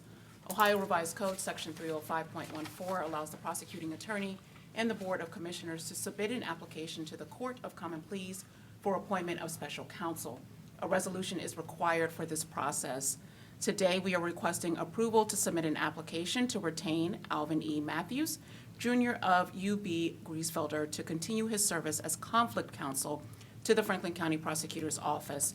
Mr. Matthews has served in this role for 4 years and has provided valuable service to our office. Once approved, this resolution allows for the county administrator to execute a contract for those services. Our goal remains to not only rely on special counsel, but instead to do the work in-house. However, sometimes there remains a need for outside counsel. Just as I believe our office should reflect the community it represents, I also believe that about special counsel we retain. If there are no pending questions, we would kindly ask for your approval of this resolution. If there are no comments or questions, I'll move approval of Resolution 2325. Second. Moved and seconded voting. Commissioner O'Grady? Yes. Commissioner Boyce? Yes. Commissioner Crawley? Yes. Resolution 2325 has been adopted. Resolution 2425, resolution authorizing an application to the Franklin County Court of Common Pleas for employment of Janika Pierce Tucker of Taft Law to serve as special counsel. Thank you. Shayla Faber, Franklin County Prosecutor's Office. The next resolution is the same process as I have previously described, with a few minor differences. We are seeking to retain Janika Pierce Tucker of Taft Law to serve as special counsel for the Franklin County Parks and Recreation Board and the Parks Board, two nonprofits, Franklin County Stadium Incorporated and Columbus Baseball Team. The payment for those services will be fixed by the board. For other matters, we would like a separate agreement given her vast expertise related to nonprofits. Again, our goal remains to not only rely on special counsel, but instead to do the work in-house. However, sometimes there remains a need for outside counsel. I believe that we should continue to make sure that our representation is diverse and that our special counsel is also diversified. I'm excited to share that this appointment continues in those endeavors to diversify our special counsel platform. If there are no pending questions, we would kindly ask for your approval of this resolution as well. Madam Prosecutor, or Madam Chairwoman, Madam Prosecutor, just wanted to be clear, so is this, the change is that she currently represents us with the Clippers, but we're adding in that she's going to the firm and she's going to also represent other nonprofit? Can you just kind of help me understand that? It's the county, thank you, Commissioner, for the question. It's, the addition is for her to now provide representation for County Parks and Recreation Board. Okay. As well as the stadium. Oh, okay, I got it, because the Clippers are under the County Recreation Board, so that, I thank you so much for the clarification. That Absolutely. Thank makes you, sense. Commissioner. Thank you so much. If there are no further comments or questions, I'll move approval of Resolution 2425. Second. Moved and seconded voting. Commissioner O'Grady? Yes. Commissioner Boyce? Yes. Commissioner Crawley? Yes. Resolution 2425 has been adopted. Thank you. Resolution 2525, resolution supporting the Ohio Commission for the United States Semi-Quincentennial America 250 Ohio. Good morning, Commissioners. Chris Long, Deputy County Administrator. This resolution is in support of the Ohio Commission for the United States on the Semi-Quincentennial, also known as America 250. I had to say that slowly. America 250 Ohio. As you know, 2026 represents the 250th anniversary of the founding of our country, and America 250 Ohio is working with local communities to build out events and activities to recognize the 250-year mark. America 250 Ohio has a goal of every county in the state being an official America 250 Ohio community, and this resolution accomplishes that. Commissioners, we will have appointments to that commission from both Public Affairs and our DE&I office. And here to share a bit more about America 250 Ohio, we have several actually, we'll have one representative to share further information as we go forward and also to present you with the flag. So we'll turn it over to you to have further information. Thank you, and good afternoon now. My name is Taylor Tomu, and I work with the Commission as the Outreach and Engagement Specialist, and it is my honor to help get all 88 counties of Ohio involved in the America 250 Ohio celebration, which is a part of the national campaign to celebrate America's 250th anniversary, taking place July 4th, 2026. But in true Ohio fashion, we're not waiting until July 4th. We've started now. We have over 140 communities across the entire state. And I'm here before you asking that Franklin County become our 150th community and help us get halfway to our goal of 250 communities across the state, and also get us closer to 88 county engagement. And if you agree today, we'll actually only have 5 remaining counties until we'll have full state participation, which I hate to brag, but also love to brag on Ohio. That would make us one of the most engaged states in the celebration to this point. You all talked a lot about community and wanting to ensure there's representation. My goal is to ensure that Franklin County is able to put forth their representation of what this anniversary means to them. Thank you for your time. Thank you. Commissioner Boyce, I know you have some comments. Yeah, thank you, Madam President. And I want to thank you for coming down as well today. We're going to be excited to participate in America's 250th anniversary. But I do want to remind you, and I'd like to hear your comments back. You know, in 1776, our country was, the way we started off wasn't completely favorable for all of the people who were in this country or coming to this country at the time. And that being said, it's not where you start, but where you finish. And I'm more focused on where we are today as a country, and I think that, to me, is the essence of democracy. It's the essence of the quote-unquote great experiment of the Republic and democracy of America. But I hope in this celebration of 250 years that we are able to capture and highlight the contributions of all of those who have been with this country, our ancestors who have been from every walk of life, from the Irish folks to the Italians to the African Americans, just you name it, the Africans that came to our country. All of those journeys are tremendous stories and journeys, but more importantly, a part of why we are such a great country today. And I'm just hopeful that, and I'm confident that that is going to be a part of the celebration and the conversation. We know the dark part of the history of this great country, but embedded in that dark experience is what we learned and how we grew and where we are today. And so I'm hopeful that that's very much a part of the celebration that we're going to get to experience and be a part of. I'm so glad that you brought that up, and if it's okay to respond, we actually have several committees that are part of what the commission is doing as far as their work. And one of those committees I have the high honor of serving as the liaison for is our Undertold Stories Committee. And it is, just in the name, a committee that is geared towards making sure we have a through line throughout all of our programming that provides Ohioans across the state to submit and tell the story of undertold heroes, undertold survivors, undertold Ohioan stories, because as you mentioned, these are all a part of Ohio and our nation's history. And I'm a firm believer that if we've done our job properly, we'll have allowed for Ohioans across the entire state to be able to submit and to talk and share those stories so that they do not die with those folks who hold those stories, but can be shared. And we're doing that not only through a blog series that we will have on our website that anyone in the state can essentially submit their stories to have highlighted across not just now, but through 2026. We'll have monthly themes that tie towards change makers. In January, we'll focus on first and originals. February focuses on innovation, business, and work. March, actually, we focus on entertainment and movies. We have a statewide movie series that actually has helped us compile over hundreds of movies that have Ohio ties, not just in live action, but animation as well. There's lots of different opportunities, and what becoming a community affords you the opportunity to do is to help share those stories, but also learn more about what we have on the docket. I've mentioned a few of the things, but we also will have months that focus on transportation. Our canals will have 6 statewide tourism trails by the time we're done. And we also will be having and putting on several different gatherings throughout the tenure of the commission, such as our homecoming and picnics. And we also had this past year put on the first ever Underground Railroad gathering, which I don't know if you know this, but Ohio leads the nation in Underground Railroad sites on the Network to Freedom.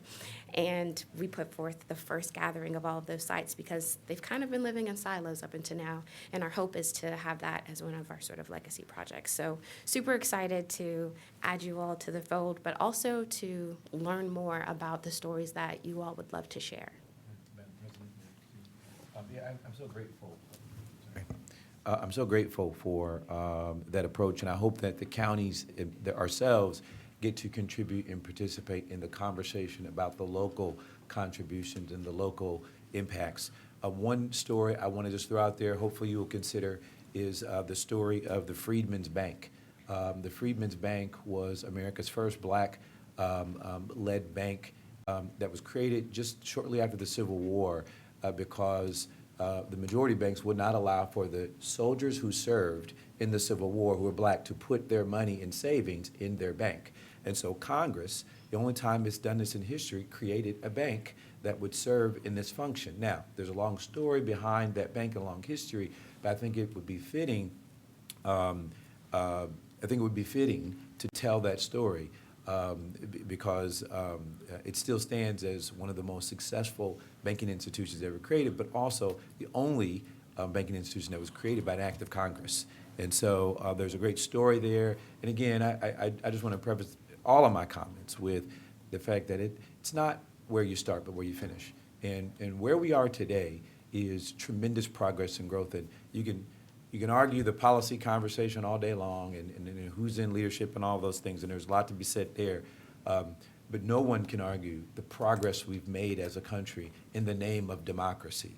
And sometimes we take a few steps forward, sometimes we take what seems like a few steps back, but more importantly, we make progress for the next generation, and that is consistent for America. That is where we are today, and so I don't want to be the Debbie Downer on the 250, but I do think, I think it's my job to push and ensure that that conversation and that celebration is done in the right way, and that too is a part of our growth and our contribution as a county.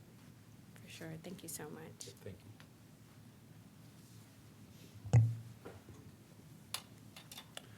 So if there's no further comments or questions, I'll move approval of Resolution 2525. Second. Moved and seconded voting, Commissioner O'Grady? Yes. Commissioner Boyce? Yes. Commissioner Crawley? Yes. Resolution 2525 has been adopted. And Commissioners, they have a flag that they would like to also present to you. Oh, wonderful. Oh, nice.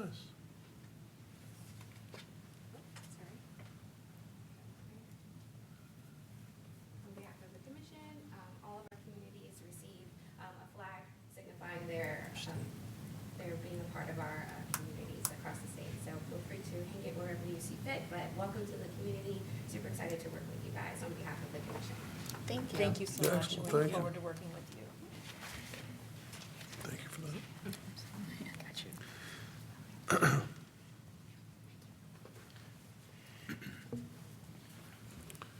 Resolution number 2625, resolution authorizing a consulting services contract with Franklin Hirsch to support the County Hospital Commission of Franklin County, Ohio, in the amount of $16,000. Good morning, Commissioners. Zach Tularic with the Office of Management and Budget. This resolution would authorize an agreement with Mr. Hirsch to continue providing administrative services in support of the County Hospital Commission. The contract amount of $16,000 is the same as last year's. Pending any question, would ask for approval of this resolution. If there are no comments or questions, I'll move approval of Resolution 2625. Second. Moved and seconded voting, Commissioner O'Grady? Yes. Commissioner Boyce? Yes. Commissioner Crawley? Yes. Resolution 2625 has been adopted. Resolution 2725, resolution authorizing an agreement with engineer Adam W. Fowler to serve as Franklin County drainage engineer. Commissioners, this resolution authorizes an agreement with our engineer pursuant to Section 6117.01 of the revised code. Engineer Fowler, if you'd like to say a few words. I just want to say, if approved, I look forward to working with the commissioners as their Franklin County drainage engineer. That's it. If there are no further comments or questions, I'll move approval of Resolution 2725. Second. Moved and seconded voting, Commissioner O'Grady? Yes. Commissioner Boyce? Yes. Commissioner Crawley? Yes. Resolution 2725 has been adopted. Resolution 2825, resolution appointing commissioners and/or commissioners' designees for the 2025 calendar year to certain agencies or organizations and designation of serving in their official capacity. Good morning, Commissioners. Chris Long, Deputy County Administrator. This resolution appoints individuals in their official capacities for each of your individual offices for boards and commissions that you make your individual appointments to. It also makes, in their official capacity, appointments of Juan Torres, Adam Frumkin, and Sam Teta to the Columbus Community Information Exchange Program, pending in their official capacities. Pending any questions, would recommend approval of this resolution. If there are no further comments or questions, I'll move approval of Resolution 2825. Second. Moved and seconded voting, Commissioner O'Grady? Yes. Commissioner Boyce? Yes. Commissioner Crawley? Yes. Resolution 2825 has been adopted. Are there any generalizations? Yes, we have two. The first, under the authority granted by Resolution 39224, intergovernmental agreements, the county administrator executed an action on December 12, 2024, to approve the Franklin County radio subscriber agreement between the Franklin County Board of Commissioners and the Franklin County Coroner's Office. This action has been recorded to fulfill the monthly journalization requirement outlined in the resolution. The second, on January 8, 2025, Sanitary Engineering advised the clerk's office that the incorrect version of a contract for Driven Excavating LLC was uploaded and signed. The clerk received the correct contract version and was directed by a memorandum from the county administrator dated January 13, 2025, pursuant to the authority vested under Resolution Number 95624, to void the erroneous contract, replace it with the correct version, and submit it through DocuSign. The fully executed, correct, and voided versions shall be added to the Resolution Number 95624. These actions are being journalized as directed by the county administrator.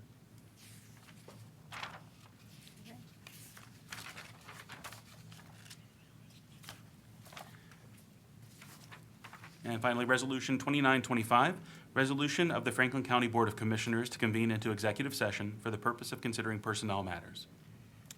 Move to convene into executive session to consider the appointment, employment, dismissal, discipline, promotion, demotion, or compensation of a public employee or official. Second. Moved and seconded voting. Commissioner O'Grady? Yes. Commissioner Boyce? Yes. Commissioner Crawley? Yes. Thank you. We are now in executive session.